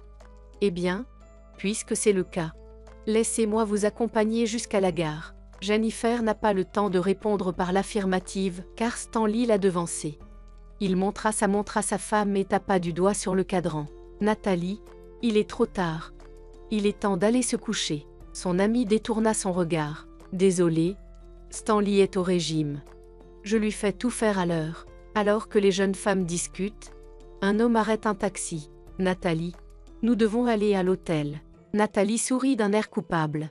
Désolé, mon pote. Je t'appelle plus tard. Jennifer ne bougea pas de son siège pendant un long moment. Elle n'avait pas du tout imaginé rencontrer sa meilleure amie après des années de séparation. Mais ce qui la surprend le plus, c'est que les jeunes mariés séjournent à l'hôtel. Nathalie, elle aussi, s'était rapidement lassée du régime strict de Stanley, tout comme lui. Elle en a parlé à son ami lors d'une autre conversation téléphonique. Même à travers la grande distance, Jennifer pouvait sentir que son ami était au bord de la rupture. Elle parlait de manière confuse et soupirait souvent. Jennifer, ce n'est que maintenant que je réalise que j'ai été aveuglée par l'amour. Stanley me semblait si fiable, si plein d'âme. J'ai essayé de fermer les yeux sur ses petits défauts. Mais il ne m'a fallu qu'un an pour me rendre compte que mon mari était un radin. Jennifer corrige son amie. Nathalie, c'est la même chose. Quoi? Eh bien, radin et avare sont des mots synonymes. Son amie a crié dans le combiné si fort que Jennifer a eu peur pour l'état de son appareil auditif. Jennifer, je me sens déjà assez mal et tu continues à faire des blagues. J'espérais trouver du soutien et de la compréhension. Tu n'as aucune idée de ce que j'ai vécu cette année. Je n'ai pas honte de vous le dire, mais il a même contrôlé mes achats de sous-vêtements. Et Dieu me garde de choisir quelque chose de cher et de marque. Stanley pourrait m'humilier en public. Jennifer s'empresse de rassurer son amie. Nathalie, tu peux toujours compter sur moi. Et en ce moment, tu as tout mon soutien. Si tu as décidé de te débarrasser de ton petit ami, dépêche-toi. Je l'ai déjà fait. Je l'ai quitté pendant qu'il était absent. Mais sa mère s'est assurée que je ne volais rien. Imaginez, elle a même vérifié mes bagages en partant. Non, Nathalie, je ne peux pas imaginer ça. Qu'est-ce que tu penses faire ensuite? Je vais continuer à chercher. Quoi? On ne devrait pas faire une pause? Ça ne marchera pas. J'ai déjà un petit ami. Il s'appelle Donald. Il est jeune. Ses parents travaillent à l'ambassade. Jennifer n'a pas eu le temps de se réjouir pour son ami qu'elle l'a informé que Donald était lui aussi un vrai con. Bientôt, fatiguée de l'aventure, Nathalie retourne chez ses parents. Mais elle n'est pas restée longtemps en deuil et, un jour, elle a informé son ami de son nouvel et incroyable amour. Jennifer, c'est un compagnon vraiment cool. Au fait, il est aussi, comme toi, historien ou historien de l'art. Bref, quelque chose dans ce domaine. J'ai hâte que tu le rencontres. Je suis très intéressée par l'évaluation que tu feras de lui. Jennifer tente de calmer l'ardeur de son amie. Nathalie, je suis tellement occupée que je n'ai même pas le temps de faire une pause. Nous avons une nouvelle exposition qui arrive et je dois penser à tout. Mais tu peux t'absenter pour la journée. Après tout, tu peux prendre un congé de maladie pour une occasion comme celle-ci. Et Jennifer cède à nouveau à son amie. C'est avec beaucoup de difficulté qu'elle réussit à obtenir un seul jour de congé. Mais elle ne se doutait pas que ce jour déciderait de son destin. Nathalie la rejoignit à la gare et, après la traditionnelle accolade, l'entraîna avec elle. Viens vite, Léonard t'attend. Tu arrives juste à temps, car il y a une fête ce soir. Il y aura beaucoup de célébrités. Nathalie parlait, à la vitesse de la lumière, et Jennifer n'arrivait pas à placer un mot. Ce n'est que dans la voiture de ce même Léonard que Miller a fait une pause. Mais avant cela, elle a demandé à son compagnon, « Léonard, je te présente la fille unique que tu es en train de rencontrer. Léonard, voici la fille unique dont je t'ai tant parlé. » Le jeune homme à la queue de cheval épique à l'arrière de la tête s'est retourné et a regardé Jennifer. Il n'y a pas eu d'accompagnement verbal et le silence a régné dans l'habitacle. Ils roulèrent pendant une quarantaine de minutes et un vague malaise s'empara de Jennifer. Léonard se retourna à nouveau. « Ne vous inquiétez pas, nous serons bientôt arrivés, il ne reste plus grand-chose. » Nathalie hausse soudain le ton. « Mon pote, tu as entendu parler de Legoland ? C'est un parc génial. C'est tellement beau, c'est à couper le souffle. C'est super. Je n'ai vu que des photos de cet endroit célèbre. Eh bien, maintenant tu peux le voir pour de vrai. Il n'y a pas si longtemps, ce n'était que des ruines. Mais maintenant, ils ont ouvert une sorte de musée. Un ami de Léonard a acheté une maison à proximité. Il nous a invités. Il se dirigeant vers une belle bâtisse à 2 étages, avec une pelouse bien entretenue devant la maison. Le propriétaire, un homme d'une quarantaine d'années, les accueille à la porte. « Et nous vous attendions », répond Léonard. « Trafic, à peine sorti de la ville. » Le propriétaire leur fait des remontrances. « Pourquoi ne me présentez-vous pas votre charmante compagne ?» Léonard est désemparé, car il ne sait pas à qui il fait allusion. Mais l'hôte lui-même clarifie la situation. Il s'approche de Jennifer. « Qui êtes-vous, charmante étrangère ?» Léonard, avez-vous remarqué que cette charmante jeune fille ressemble étrangement à la jeune fille du tableau La naissance de Vénus ? Nathalie écarquille les yeux, car elle n'est pas familière des peintures du Moyen Âge. Léonard n'a pas non plus fait preuve d'une grande rapidité d'esprit. À l'insu de tous, y compris d'elle-même, Jennifer a répondu « C'est la première fois qu'on me parle d'une telle similitude. Mais je vous remercie quand même. » L'animateur regarde son invité avec intérêt. « Je vois que vous êtes doué pour la peinture, » dit Jennifer sans la moindre arrogance. « Oui, je suis historienne de l'art. Et je travaille actuellement dans un musée du vêtement. » L'hôte se réjouit encore plus. « Je ne m'attendais pas à une telle surprise. Il s'avère que vous et moi sommes collègues. Mais je suis plus souvent invité en tant qu'expert. » Oh, pourquoi est-ce que je retiens les chers invités à la porte ? Venez, je vais vous présenter aux invités. Sam, le propriétaire de l'agréable cottage, est resté avec Jennifer toute la soirée. La jeune fille est flattée par l'attention de cet homme charmant. Elle écouta, à bout de souffle, les récits des merveilleuses découvertes qu'il avait pu faire dans le cadre de son travail. « Jennifer, tu ne vas pas le croire, mais pour la première fois après l'université, j'ai travaillé à la douane. Oui, je devais examiner chaque toile qui quittait notre pays. Et avez-vous réussi à empêcher un seul crime, si vous voulez parler d'exportation illégale ? De telles tentatives étaient déjouées presque tous les jours.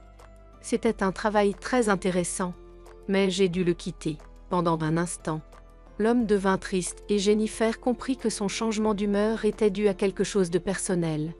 En personne bien élevée, elle fit semblant de ne pas s'en apercevoir. La merveilleuse soirée passa vite et Jennifer ne voulait pas quitter la maison de Sam. Mais elle n'avait qu'une journée à sa disposition et devait se dépêcher d'aller à la gare. La jeune fille se mit à la recherche de son ami et de son compagnon, mais ils avaient disparu quelque part. « Jennifer, ne t'inquiète pas tant. J'ai une grande maison. Tu dormiras chez moi, et demain je te conduirai moi-même. Je dois partir ce soir parce que je dois travailler demain. Je vais avoir un problème. Le directeur ne m'a laissé partir qu'une journée et m'a prévenu de ne pas être en retard. Pouvez-vous me dire comment sortir de votre village ? Peut-être un taxi ? » Sam sourit. « Un taxi coûterait trop cher. Toi et moi, nous trouverons une autre solution. Malheureusement, je ne peux pas conduire moi-même parce que j'ai un peu bu. Mais j'ai une bonne connaissance ici dans le village. Il ne me refusera pas une petite faveur. » Une demi-heure plus tard, Jennifer était déjà dans la voiture, qui roulait à toute allure. Elle s'est un peu calmée, et pendant tout le trajet, elle s'est souvenue des mots et des gestes de Sam. Il voulait la raccompagner à la gare, mais il était du devoir de tout hôte de faire plaisir à ses invités. Et en bon hôte, Sam ne pouvait pas laisser ses invités derrière lui. Mais en prenant congé de Jennifer, il lui demanda son numéro de téléphone. « Je serai dans votre ville la semaine prochaine et j'espère vous revoir. » Sam est venu chaque semaine et Jennifer attendait sa visite avec impatience. Dès le premier soir, elle avait senti que cette rencontre n'était pas le fruit du hasard, que c'était le destin lui-même qui lui avait envoyé cet homme intelligent. La jeune fille n'était pas gênée par la grande différence d'âge et par le fait que Sam était déjà marié. Lorsqu'il tenta de parler de son passé, elle l'arrêta. « Sam, ton passé ne m'intéresse pas. Je suis plus intéressée par l'avenir, que je ne peux pas imaginer sans toi. » Jennifer avait l'impression d'être amoureuse sans remords. Mais elle n'avait personne à qui le dire, car sa meilleure amie avait encore disparu du radar. Elle ne voulait pas encore parler à ses parents des changements qui s'opéraient dans sa vie. Nathalie s'allongea dans son lit et repassa dans sa tête les événements des derniers mois. Bien sûr, parmi la série de fêtes, de réunions et d'autres événements importants, le plus marquant était le mariage de Jennifer. Selon la loi du genre, Nathalie devait être heureuse pour son amie et fière d'avoir elle-même participé directement à son destin. Mais pour une raison ou une autre, dans le cœur de la jeune femme, au lieu de la joie, s'installait une nostalgie persistante, et même de la colère. Ce sentiment désagréable, Nathalie le ressent pour la première fois le premier jour de la célébration du mariage. Au milieu des festivités, une pensée lui vint à l'esprit. « Jennifer est heureuse et tu vas te sentir seule. » Lors d'une pause dansante, elle a discrètement chuchoté à Jennifer. « Sans vouloir te vexer, je vais y aller. Je ne me sens pas très bien. » Jennifer était très contrariée. « Nathalie, mais toutes les meilleures choses sont à venir, ne pars pas. » Mais Nathalie se dépêche déjà de quitter le restaurant. Jennifer lui emboîte le pas. « Nathalie, vas-tu changer d'avis? Je t'appellerai demain. Je vais chez mes parents. » Ce n'est qu'au moment de se séparer que Jennifer se souvint de la chose la plus importante. « Attends, Nathalie, pourquoi es-tu seule? On t'a envoyé une invitation pour deux. Nous avons rompu avec Léonard. » Tenta Nathalie pour cacher ses larmes en sprintant hors du restaurant où se tenait le gala. Elle sentait le regard amer de Jennifer dans son dos. Mais au lieu de remercier son amie dévouée, un volcan de haine bouillonnait en elle. Nathalie essaya d'éteindre ce feu. Mais toutes les tentatives furent vaines, et la haine et la colère s'épanouirent chaque jour un peu plus. Pour se débarrasser de ce sentiment déprimant, Nathalie a cessé d'appeler son amie. Elle a même changé la carte SIM de son téléphone portable. Mais Jennifer, inquiète de sa disparition, a retrouvé son amie par l'intermédiaire de ses parents. Amanda lui a donné un nouveau numéro. Nathalie ne veut d'abord pas répondre à l'appel, puis se ravise. « Oui Jennifer, je t'écoute. » Elle reçoit une réponse exaspérée. « C'est tout? Nathalie, tu n'as rien à m'expliquer ?»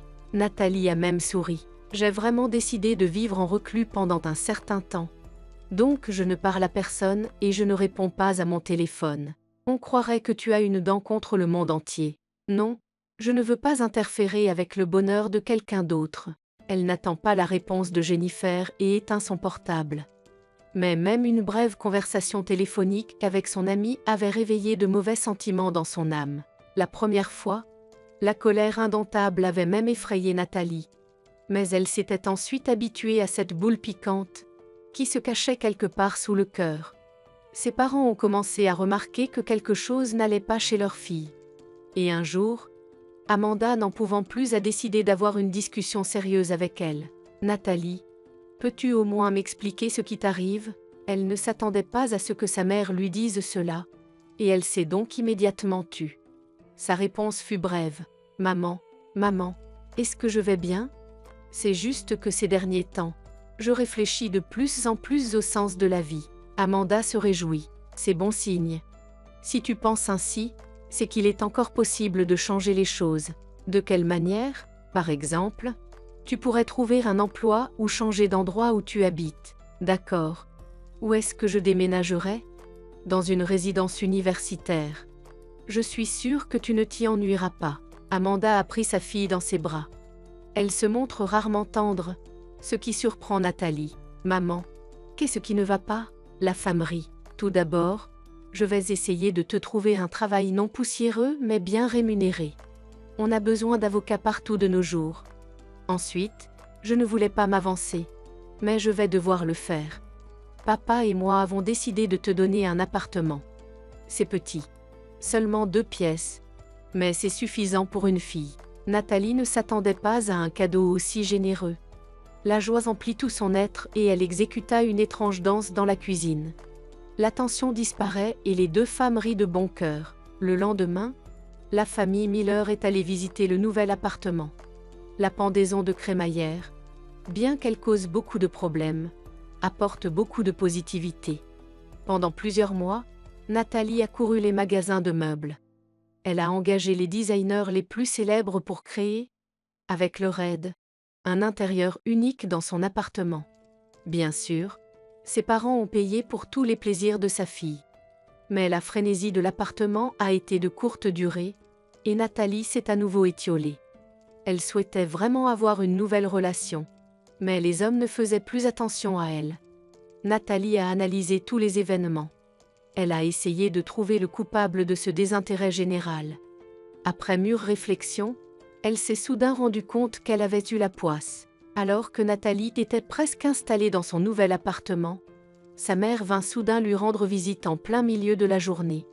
Les yeux d'Amanda brillèrent et elle comprit que sa mère avait une bonne nouvelle à lui annoncer. Elle commence à s'informer. « Maman, qu'est-ce que tu m'apportes comme nouvelle ? Dis-moi. » Elles parlèrent un peu du temps qu'il faisait, de la santé de son père. La mère lui fait part de ses projets pour un avenir radieux, lorsqu'elle partira en vacances bien méritées. « Ma fille, on m'a déjà proposé un poste dans l'administration. Ils ont un service de statistique depuis 2 ans sans chef. Tu crois que je devrais accepter ?» Nathalie se gavait de ma faim, ce qui ne l'empêchait pas d'exprimer sa joie. « Maman, quel raisonnement peut-on faire ? Bien sûr que tu es d'accord. Tu ne pourras pas te reposer. Et l'aspect financier compte aussi, » dit Amanda avec une satisfaction évidente. Nous nous rapprochons maintenant du sujet principal à l'ordre du jour d'aujourd'hui. Nathalie met la friandise de côté. « Maman, de quoi tu parles ? Toujours la même chose. C'est-à-dire du travail. Mais dans ce cas, parlons de votre emploi. Maman, est-ce que ça doit être aujourd'hui ? Quand ? Ton père et moi ne pouvons plus subvenir à tes besoins. Tu dois gagner de l'argent par toi-même. Où dois-je aller ? Je ne sais pas si mon offre vous plaira ou non, mais j'ai trouvé un poste décent pour vous. Une petite entreprise a besoin d'un avocat. C'est un bon début. Et que fait cette entreprise ? Elle offre un service rare. Examine les œuvres d'art. Tableaux, vaisselle, meubles. Tout ce qui a une valeur historique. Nathalie a eu l'impression qu'une ampoule invisible s'était allumée dans sa tête. Elle retient son souffle et se souvient que son amie et son mari sont de tels spécialistes. « Maman, je suis d'accord. Dis-moi l'adresse de ce bureau et ce dont tu as besoin. J'ai trouvé le poste par l'intermédiaire d'une amie. Nous passerons donc par elle. » Amanda se dépêche de rentrer chez elle. Mais avant de partir, elle demande « Le nom du propriétaire de cette entreprise est Claflin. Est-ce que ce nom vous dit quelque chose ?» Nathalie sursaute. « Oh, c'est le mari de Jennifer. » Des coïncidences comme celle-là, ça arrive. C'est une très bonne coïncidence, ma fille. Jennifer, un homme bien et un bon ami. Le lendemain, elle se présente au bureau du cabinet, accompagnée de sa mère qui lui est familière. Sam la reconnaît immédiatement. « Nathalie, quelle rencontre ! Honnêtement, je suis très heureux de vous voir. Et Jennifer sera très heureuse lorsqu'elle l'apprendra. » Par politesse, Nathalie demande « Où est-elle maintenant ? Dans son musée ? Non, pas du tout. Tu te souviens de ma maison de campagne ? Bien sûr. C'est un endroit si pittoresque. Jennifer y passe du temps en ce moment. Le fait est que nous attendons bientôt un nouveau membre dans la famille. Et elle se prépare pour cette période cruciale. » Des sentiments désagréables lui remontèrent au cœur. Mais Nathalie s'efforça de n'en rien laisser paraître. Elles discutèrent un peu des affaires. Et Sam invita Nathalie à lui rendre visite. « Tu devrais absolument venir. Ma Jennifer s'ennuie toute seule. » Nathalie promit, espérant que cette conversation serait vite oubliée. Le soir, dans l'intimité de son appartement, elle pleura longtemps, maudissant le destin. et en même temps les hommes qui ne voulaient pas la rendre heureuse. Lorsqu'elle s'est un peu calmée, elle a commencé à réfléchir à un plan d'action. Nathalie voulait détruire l'idylle familiale de son amie, mais elle ne savait pas comment s'y prendre. Son intuition lui dit de fouiller dans le passé de Sam. C'est peut-être de là que viendrait la saleté qui l'aiderait à réaliser son plan. Jennifer grelottait de froid et avait hâte que le bus arrive à destination. Une pluie fine tombait par la fenêtre et, par moments, des flocons de neige mouillés tombaient du ciel. Elle ne voulait penser à rien, mais ses pensées revenaient malgré elle sur le quai de la gare. Encore, et encore, une image apparaissait devant ses yeux, un Sam souriant et une jeune fille qu'il tenait dans ses bras. C'était la première fois que Jennifer voyait cette fille, et elle voulait savoir qui elle était. Mais elle n'eut pas le temps d'y penser, car Sam prit sa main dans la sienne, et ils marchèrent ensemble jusqu'à la voiture de son mari. En essayant de passer inaperçue, Jennifer est montée dans le taxi. « Suivez cette voiture, s'il vous plaît. » Le chauffeur regarde la femme avec curiosité. « Quoi ? Papa veut échapper au paiement de la pension alimentaire ?» Jennifer remarque que les yeux du chauffeur de taxi sont fixés sur son ventre gonflé. Elle répond avec irritation. « Qu'est-ce que ça peut vous faire ? Oui. En gros, ça ne m'intéresse pas. Mais il y a un mais. Je suis censée connaître le but de la poursuite. Peut-être voulez-vous envoyer ce citoyen dans la voiture étrangère à l'autre bout du monde ?» Jennifer jette un coup d'œil au conducteur. « Est-ce que j'en ai vraiment l'air ? Les apparences peuvent être trompeuses. Un de mes amis travaille à la police judiciaire. Il m'a raconté des histoires de ce genre. » Le conducteur, distrait, manqua le feu vert. Jennifer regarde avec envie la voiture de son mari s'éloigner de plus en plus d'eux. Le conducteur ne manquait pas une occasion de faire une blague. Mercedes échappe à la poursuite. « Madame, qu'allons-nous faire ? Où voulez-vous que je vous emmène ?» Jennifer donne l'adresse du nouvel appartement de Nathalie. Après que son amie eut pris un emploi dans l'entreprise de son mari, elles étaient allées lui rendre visite plusieurs fois, de sorte que Jennifer avait bien mémorisé la route et indiqué au chauffeur le meilleur moyen de s'y rendre. Vous arrivez à l'embranchement. Vous devez tourner à gauche et vous arrêter près du centre commercial. C'est à une centaine de mètres à pied. Le chauffeur répond, dubitatif. Vous y arriverez tout seul. Il faisait très froid la nuit. C'est glissant. C'est bon, je ferai attention. Contre toute attente, Nathalie n'a pas ouvert la porte tout de suite. Il n'était pas difficile de deviner, d'après les bruits de l'appartement, que la propriétaire était à la maison, mais Jennifer dut appuyer sur le bouton de la sonnette pendant environ 5 minutes avant d'entendre enfin une voix familière. « Qui est là ?» La serrure clique et la porte s'ouvre légèrement. « Jennifer, vous ? Qu'est-ce que tu fais à te promener en ville par ce temps ? C'est dangereux dans votre position. Comment votre mari a-t-il pu vous laisser partir ? Je vais l'appeler tout de suite et lui raconter tes manigances. » Jennifer fond en larmes. « Nathalie, tu n'as pas besoin d'appeler Sam. Il n'est pas intéressé par moi en ce moment. » « Qu'est-ce que tu dis ? J'ai tout vu moi-même. » Avec ces yeux-là. « Qu'as-tu vu ? Sam a une autre fille. Très jeune, et si imbue d'elle-même. Bien sûr, je suis affreuse, j'ai honte d'être vue dans la rue, et encore plus dans une société décente. » Nathalie disparaît dans la cuisine et réapparaît quelques secondes plus tard avec un verre d'eau. « Tiens, bois un peu. Il faut que tu te calmes. Pense à ton bébé. » Jennifer s'étouffe et boit l'eau. « Oui, tu as raison, il faut que je pense au bébé. » Le dernier mot s'est terminé par un hurlement. « Pourquoi suis-je si malheureuse ?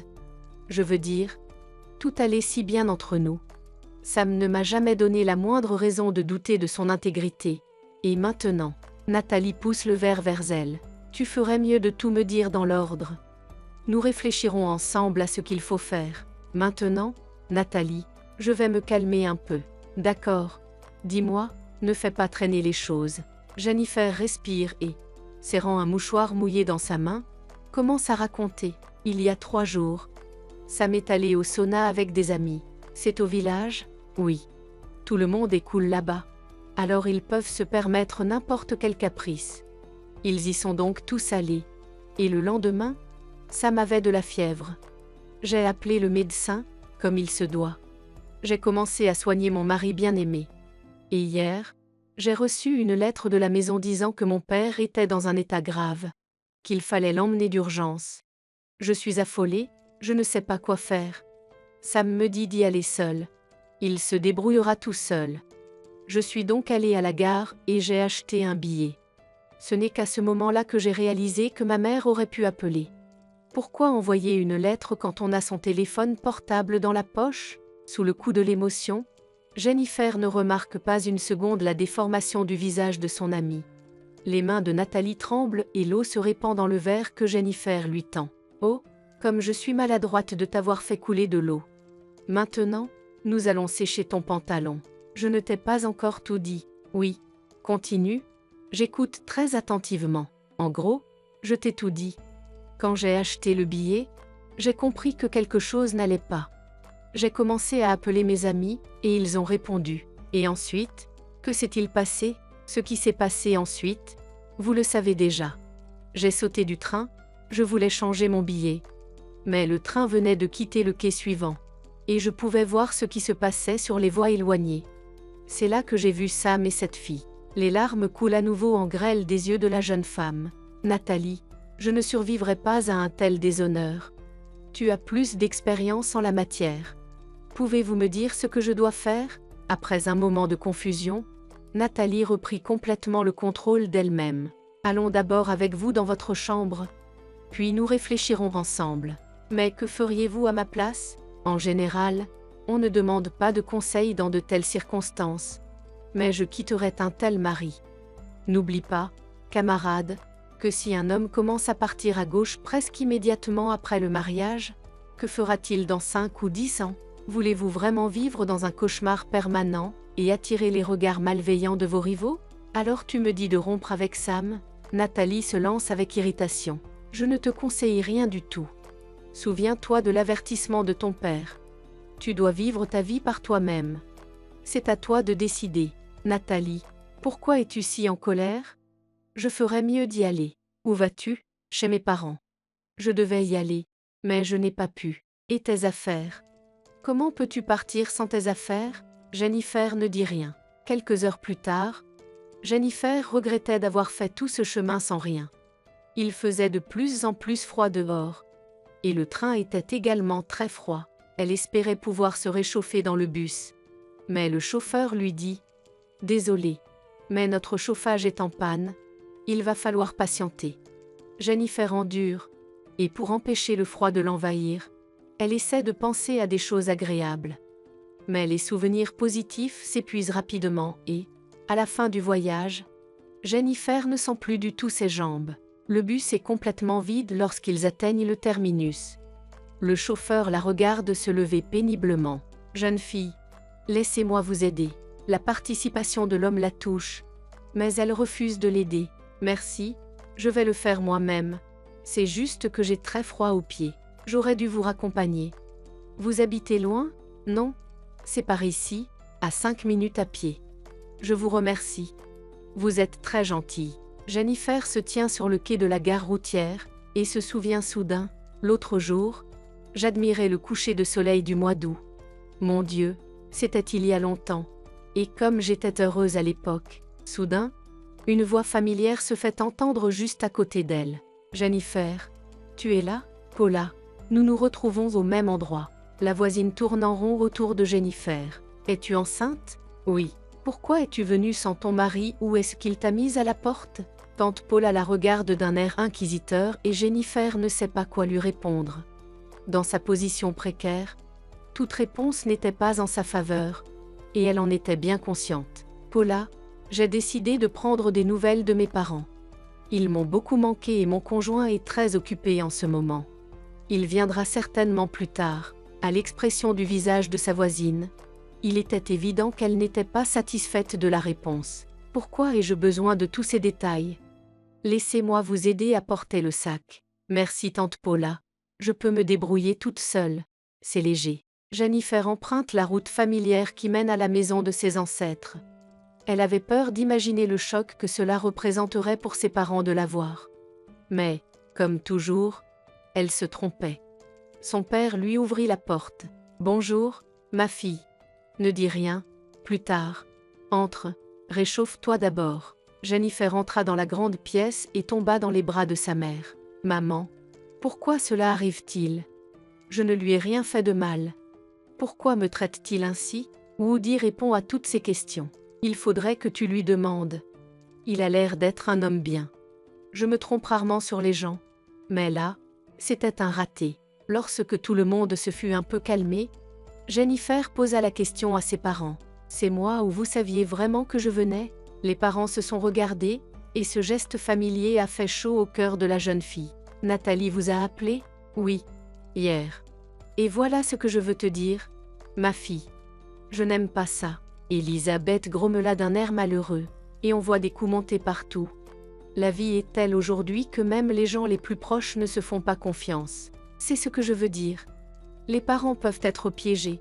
Et une petite amie encore plus. » Jennifer soupire lourdement. « Mes chers parents, j'ai tout vu de mes propres yeux. Et j'ai même essayé de poursuivre le conjoint infidèle. Mais le feu de circulation s'est mis en travers de mon chemin. D'accord. Calme-toi. Tu es dans ta propre maison. Et nous vous aiderons toujours. Fais une pause, reprends tes esprits, et nous verrons ensuite. » Ce soir-là, Jennifer n'a pas dit à ses parents qu'elle voulait quitter la ville. Elle savait que son mari la chercherait. Mais elle n'avait plus envie de le voir. Le matin, sa mère la réveille. « Jennifer, c'est Sam au téléphone. Il est en train de paniquer là-dedans. Il faut que tu lui parles. » Jennifer s'est redressée dans son lit, se frottant le bas du dos avec sa main. « Non, maman, je ne peux pas lui parler maintenant. Dis-lui que je l'appellerai moi-même dans quelques jours. Et s'il te plaît, ne le laisse pas venir, sinon je devrais encore aller ailleurs. » Elle entend sa mère parler à son gendre au téléphone. Au début, ses parents avaient des préjugés à l'égard de Sam, surtout parce qu'il était beaucoup plus âgé que Jennifer. Puis, au fur et à mesure qu'ils apprenaient à mieux le connaître, les choses semblaient s'améliorer. Apparemment, Elisabeth avait réussi à convaincre Sam qu'il valait mieux ne pas toucher à Jennifer pour l'instant et lui laisser du temps. Sam fait les 100 pas dans l'appartement. Il ne comprend pas ce qui s'est passé. Bien sûr, il n'est pas un saint, mais il ne comprenait rien en ce moment. Dès qu'il a commencé à sortir avec Jennifer, beaucoup de choses ont changé en lui. Était-ce vraiment normal que les femmes enceintes agissent de la sorte? Pourtant, Sam sentait venir un mal de tête. Sa température augmentait à nouveau, et la nuit allait être agitée. Pourtant, il se sentait déjà mieux. S'il n'était pas allé à la gare dans le froid hier, il serait debout aujourd'hui. Il n'allait nulle part. Jennifer avait reçu une lettre étrange de chez elle et s'était précipitée. Sam accepta le fait qu'il allait devoir être malade seul. Mais ce qu'il n'aimait pas le plus, c'est qu'il ne pouvait pas accompagner Jennifer, parce qu'elle était enceinte, et à un très bon terme. Mais si Jennifer décidait quelque chose, elle ne changeait jamais d'avis. D'ailleurs, il a toujours respecté cela. 2 heures plus tard, il a reçu un appel de Julie. Elle lui a dit qu'elle venait pour 3 jours. Elle devait aller à l'université et passer des examens. Bien sûr, il ne pouvait pas rester au lit. Il voyait rarement sa fille. Il est étonnant qu'ils aient réussi à maintenir une bonne relation. Son ex-femme s'opposait fermement à leur communication. Les rares rencontres, il les attendait toujours avec impatience. La dernière fois qu'il a vu Julie, c'était il y a environ 4 ans. Et bien sûr, il ne pouvait pas refuser de la voir. La vie était étrange. Léonard, avec qui ils étaient de vieux amis, avait récemment épousé son ex-femme. Ils avaient convenu d'emblée qu'ils ne mélangeraient pas amitié et famille. Mais parfois, Léonard lui donnait au moins des nouvelles de Julie. Sam lui en est très reconnaissant. Sam savait qu'il n'y avait pas d'amour entre son ex-femme et Léonard. Ce mariage convenait plutôt à Léonard et à son ex-femme. Peu importe les efforts qu'ils ont déployés, l'amitié qui les unissait autrefois a disparu. Lui et son ami ne se voyaient plus que rarement. Le téléphone vibra dans sa poche. Il fut surpris de voir que c'était Nathalie qui appelait. Elle voulait sans doute lui parler de Jennifer, lui donner des explications. « Oui, Nathalie. Bonjour, Sam. Tu es à la maison? » « Oui. Je suis malade. Je sais. Jennifer me l'a dit. Tu l'as vue? Elle est passée me voir avant de partir. C'est pour ça que je t'appelle. Je peux passer? Il faut qu'on parle. Sam se sentit mal à l'aise pendant une seconde. Il lui semblait inconvenant d'avoir des invités chez lui alors que sa femme n'était pas à la maison. Mais il s'est dit que Nathalie était la meilleure amie de sa femme et qu'il n'y avait donc rien de mal à cela. Nathalie est arrivée une demi-heure plus tard. Si lumineuse, parfumée, en apesanteur, joyeuse. Eh bien, où est notre malade? J'ai apporté des vitamines sous forme de fruits. Je vais les laver et les couper en tranches et je reviens. Sam marmonne d'un air embarrassé. Ce n'est pas la peine. Nathalie, comment ça? Tu n'as pas besoin. Si ta femme t'a laissé dans cet état sans vergogne, il faut bien que quelqu'un s'occupe de toi. Il n'eut pas le temps de répondre car Nathalie disparut dans la cuisine. Sam soupira. La seule chose qu'il voulait maintenant, c'était savoir pourquoi Jennifer refusait de lui parler. Les choses ne semblaient pas s'additionner. Elle avait quitté la maison ce matin pour prendre le train. Et si elle était chez Nathalie, elle était partie plus tard. Il ne savait plus où il en était. Et Nathalie ne voulait pas clarifier la situation. Finalement, Nathalie est arrivée. Elle a apporté des fruits, fait du thé. Merci, Nathalie. Il a bu une gorgée de thé. Maintenant, dis-moi, de quoi voulais-tu parler? Peut-être sais-tu pourquoi Jennifer refuse de me parler. Et m'a même interdit de venir chez elle.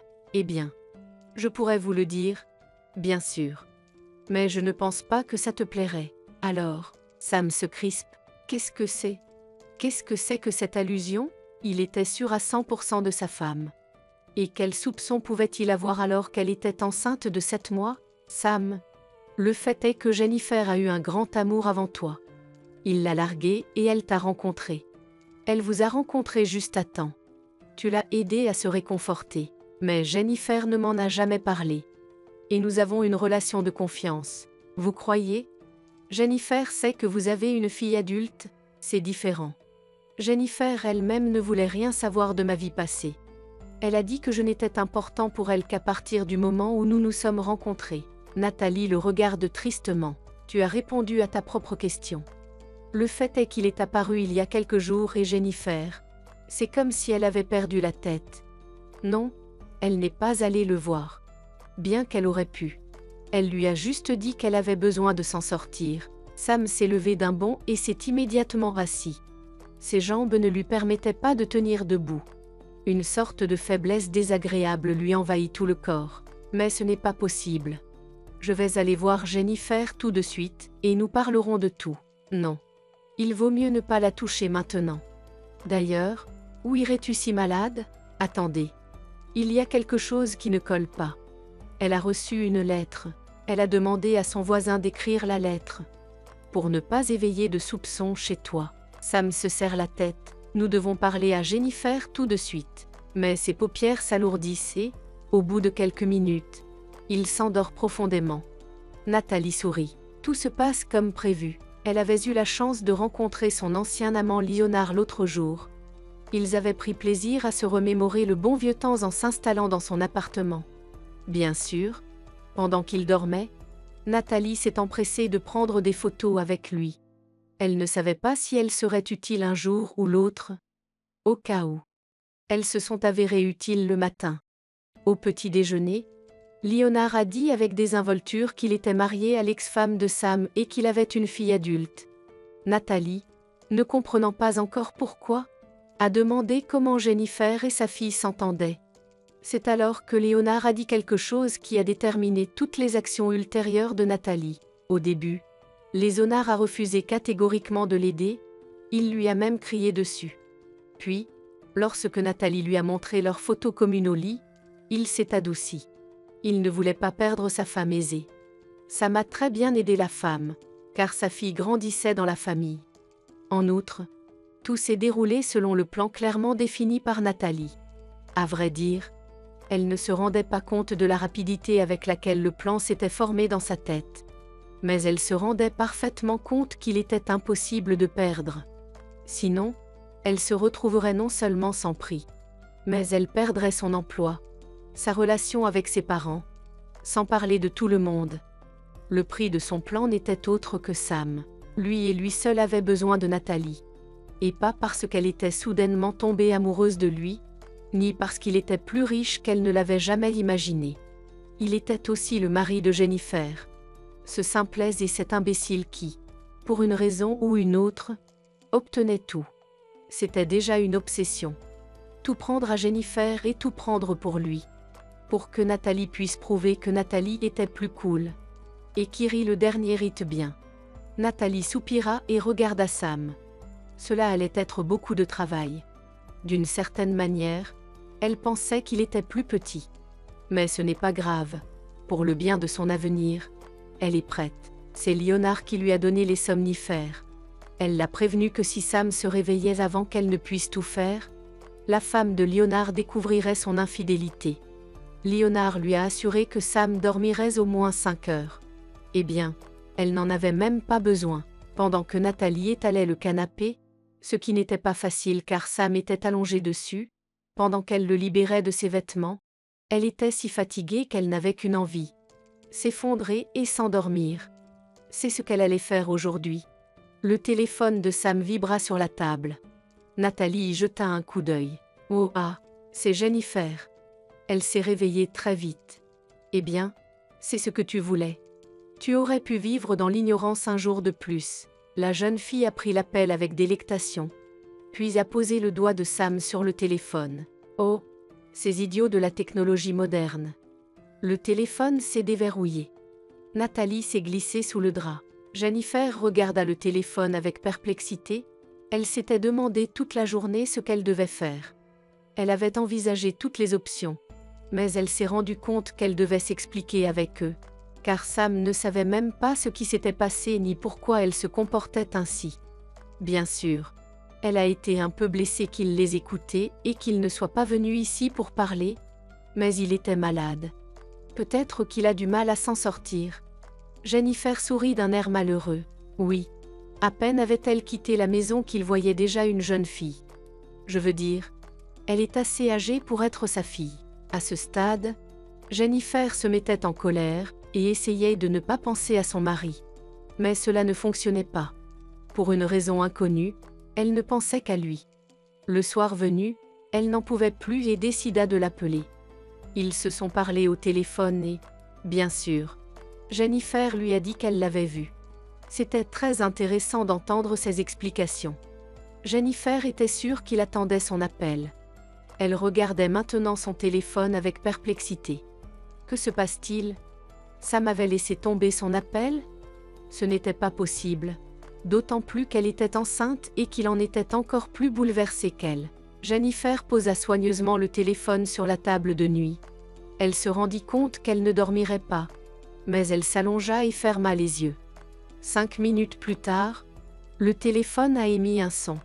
Un message était arrivé. C'est bizarre. C'est peut-être Sam, elle tendit la main, décrocha le téléphone. Elle ouvre le message. Non, Sam dormait. Endormi sur le canapé de leur salon, les bras et la jambe d'une femme enroulés autour de lui. La jambe de la femme était visible sous la couverture, le visage de la femme n'était pas visible. Et Jennifer n'en avait pas besoin maintenant. Elle jeta le téléphone à travers la pièce et s'écroula immédiatement dans un accès de douleur. Oh, c'est pas possible. La douleur se répéta, mais elle était maintenant bien plus forte. Elle commençait quelque part dans son estomac, ceinturait tout son dos et revenait à nouveau dans son estomac. La sueur perla sur le front de Jennifer, qui se souleva sur le lit et appela « Maman ». La réponse fut silencieuse. Elle appela de nouveau, et c'est alors que la douleur se manifesta de nouveau, et le cri fut si fort que sa mère et son père se précipitèrent dans la chambre en même temps. « Jennifer, Jennifer, qu'est-ce qui ne va pas ?» Jennifer pleurait. Elle étouffait de peur. « Maman, je crois que j'ai perdu les os. Comment cela se fait-il ? La date d'accouchement est encore dans 7 mois. » Woody s'est remis du choc plus rapidement. « Je vais appeler une ambulance maintenant. Et tu prépares ta fille rapidement. Nous nous occuperons de tout cela plus tard. » Il bondit hors de la chambre avec une dextérité inhabituelle pour lui, sans rien laisser tomber. Elisabeth se précipita pour habiller Jennifer. Elles traversèrent la ville au son des sirènes. Et Jennifer ne pensa qu'à une chose.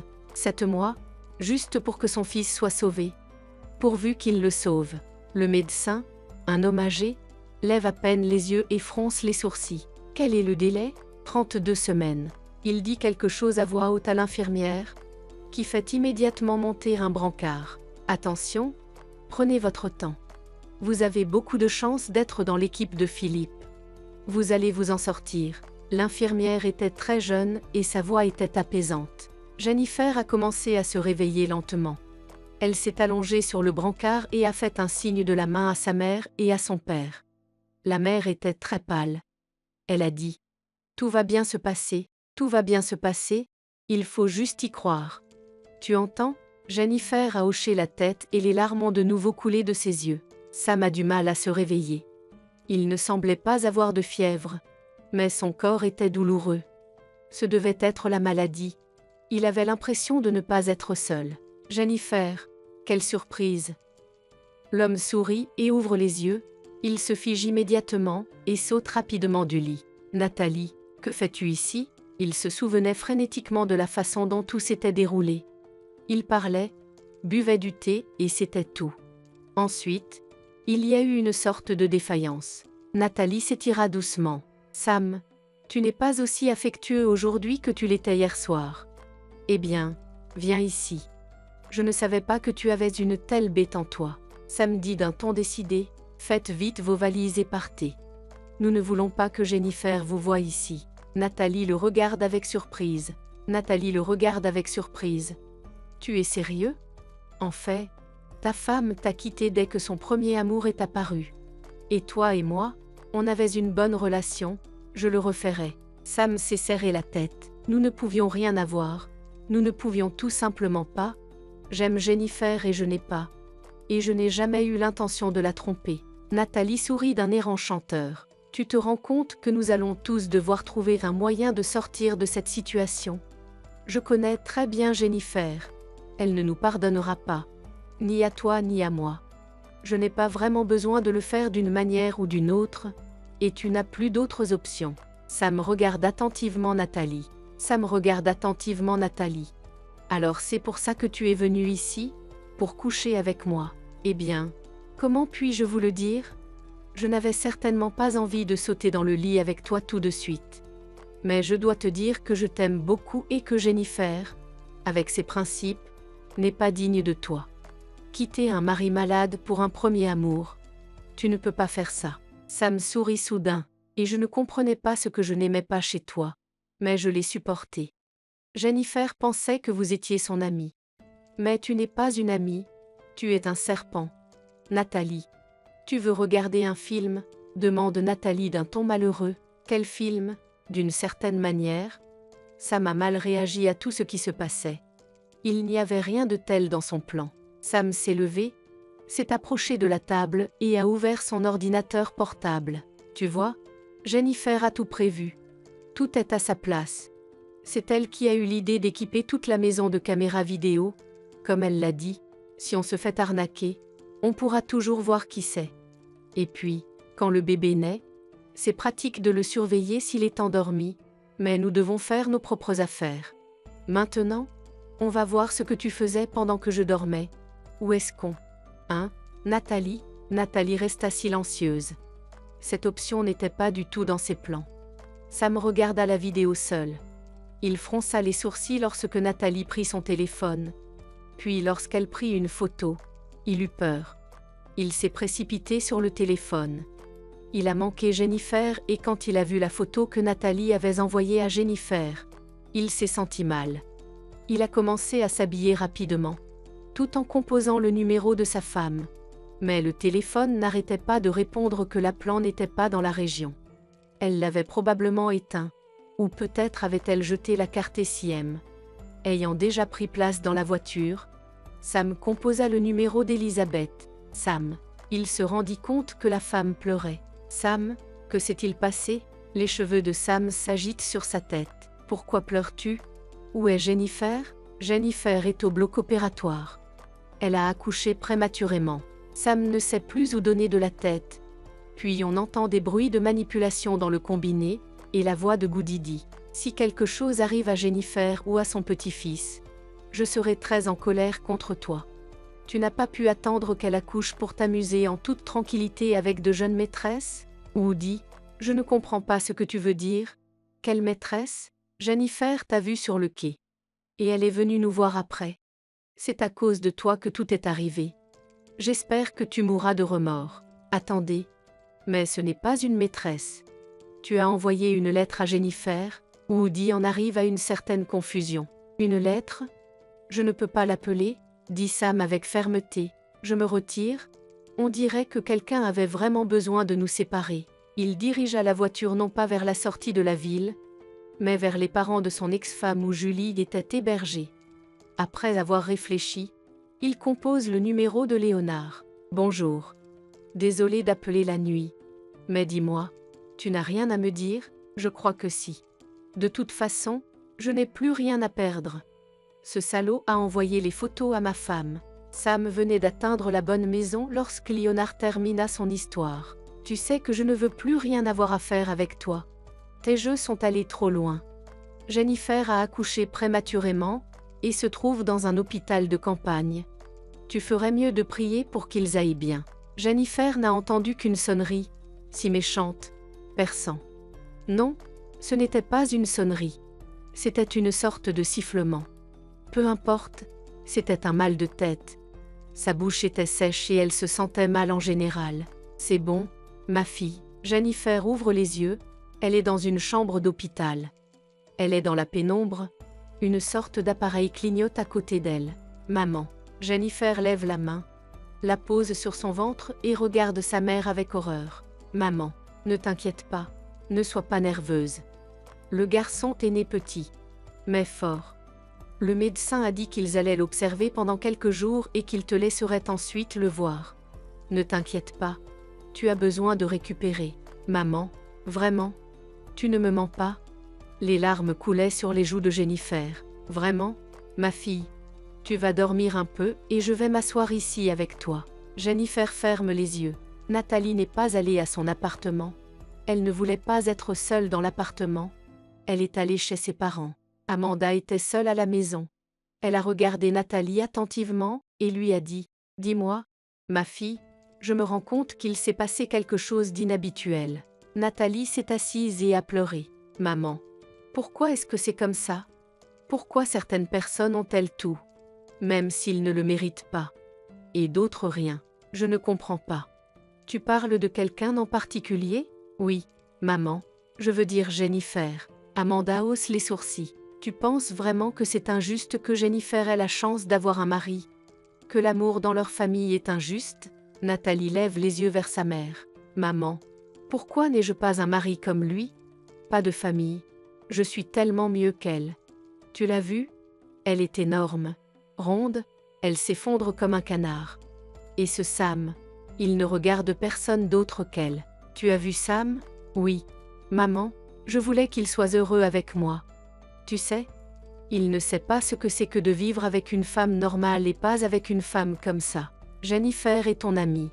Elle n'est pas du tout mon amie. Je la déteste. Et il aurait dû se rendre compte que je valais bien mieux que ça. Nathalie s'est mise à hurler quelques mots de façon incohérente. Puis à raconter et à jurer à nouveau. Amanda l'écoute avec crainte. Elle avait déjà compris ce que sa fille avait fait. Et lorsque Nathalie s'est mise à rire de façon hystérique, elle a résolument décroché le téléphone et appelé une ambulance. Sam conduisait la voiture. La route n'était pas très bonne et une tempête de neige commençait. « Papa, peux-tu être un peu plus calme? Je sais que tu tiens à ta femme, mais je ne veux pas mourir jeune non plus. » Il jette un coup d'œil à Julie, qui s'agrippe à deux mains au tableau de bord, et ralentit un peu. « Je suis désolée, ma fille, je ne me rends pas compte que j'accélère moi-même. » Julie pousse un soupir de soulagement et se rassoit. « Tu sais, c'est un sentiment étrange de réaliser que j'ai peut-être un frère ou une sœur. » Sam serre les dents. « Peut-être. Bien sûr, il y en aura forcément. Il ne leur arrivera rien. » Julie le regarde avec intérêt. « Papa, comment est-elle? Ta Jennifer. J'ai vu des photos, bien sûr. Mais comme ça. À quoi ressemble-t-elle? » Sam sourit. Elle est merveilleuse, calme, affectueuse, mais aussi juste et ne change pas d'avis. Un peu ennuyeuse. Je suis d'accord. Ça n'a l'air de rien. Mais quand tu apprendras à la connaître, tu te rendras compte que c'est une personne merveilleuse. Papa, pourquoi tu ne nous as pas présentés? Eh bien, je ne sais même pas comment l'expliquer. Jennifer ne voulait rien savoir de mon passé. Je pense qu'elle avait peur d'être jalouse. Et moi? Et j'avais peur que si je te présentais à Jennifer, ta mère nous interdise de nous voir. Julie acquiesce. Oui, ça pourrait arriver. Oh regarde, c'est déjà la ville qu'il nous faut.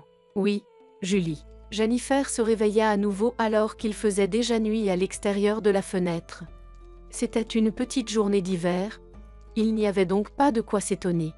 Non seulement sa mère était dans la chambre, mais son père aussi. La fille est réveillée. Woody sourit. Le médecin vient de partir. Il a dit que tout allait encore mieux que ce à quoi vous vous attendiez. De plus, regarde, il m'a envoyé une photo. Woody tourna son téléphone vers Jennifer, qui se figea.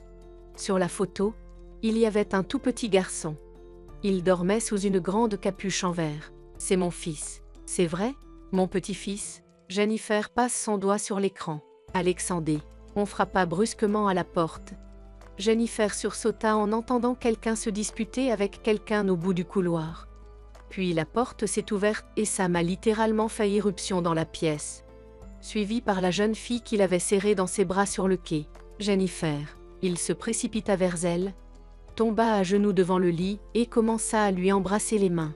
Jennifer, comment vas-tu? Comment vas-tu? Qu'est-ce qui ne va pas avec notre fils? Jennifer retire doucement sa main de la sienne. Mon fils va bien. Et puis-je vous demander pourquoi vous l'avez amené ici? Sam se lève. Julie sursaute. Woody l'a fixé du regard. Et oui, Elisabeth n'avait pas l'air plus aimable. Je l'ai amenée parce qu'il était temps que vous vous rencontriez. C'est la fille de mon premier mariage, Julie. Vous auriez dû être présentée il y a longtemps. Et alors, rien de tout cela ne serait arrivé. Jennifer le regarde avec surprise. Comment va la fille? Elle regarde ensuite ses parents, qui ne savent plus comment se comporter. Julie s'est avancée et a fait de son mieux pour sourire. Je vous félicite et c'est très spécial pour moi d'avoir un petit frère. Jennifer secoua la tête. Jennifer secoua la tête. Je suis désolée. Mais, elle se tourne vers Sam. Tu réalises qu'il y a plus que ça, n'est-ce pas? Je comprends. Il est devenu sérieux. Ma faute est d'avoir fait confiance à des gens plus qu'ils ne le méritaient. Ou plutôt, une seule personne, ton amie. Elle est venue me voir hier, en me disant qu'elle voulait parler de toi. Bien sûr, je ne m'en suis pas rendu compte à ce moment-là, alors j'ai accepté. Vous pouvez regarder le reste par vous-même. Je vous enverrai les images de la caméra. Mais je te le dis tout de suite, ce n'était pas du tout ce que tu crois. Jennifer était fatiguée. Elle était très fatiguée. Mais elle voulait savoir. Je ne comprends pas. Mais comment Nathalie est-elle impliquée dans tout ça? Léonard m'a dit que Nathalie avait décidé qu'elle était bien meilleure que toi pour être ma femme. Je dois l'admettre. Elle avait un plan plutôt cool. Elle a même fait le voyage jusqu'ici pour t'envoyer une lettre. Elisabeth s'est soudain exprimée. C'est Nathalie que j'ai vue il y a quelques jours, je l'ai rencontrée, mais elle a fait semblant de ne pas me reconnaître. Alors j'ai pensé que je m'étais trompée. Sam, que se passe-t-il avec vous? Vous avez failli perdre un enfant. À quel genre de jeu jouez-vous? Il porte un doigt à ses lèvres. Elisabeth reporta son regard sur Jennifer, qui dormait, endormie, et souriant dans son sommeil. Sam dit à voix basse, parlons en dehors du service. 3 heures plus tard, alors que Julie était endormie, les parents de Sam et Jennifer étaient assis dans la cuisine. Sam leur a raconté tout ce qu'il savait lui-même. Finalement, Woody a dit, en gros, tu n'es coupable de rien. Le destin t'a mis à l'épreuve. Mais Jennifer est une fille intelligente. Je suis sûre qu'elle y réfléchira et qu'elle te pardonnera. Sam n'a pas pu dormir pendant longtemps.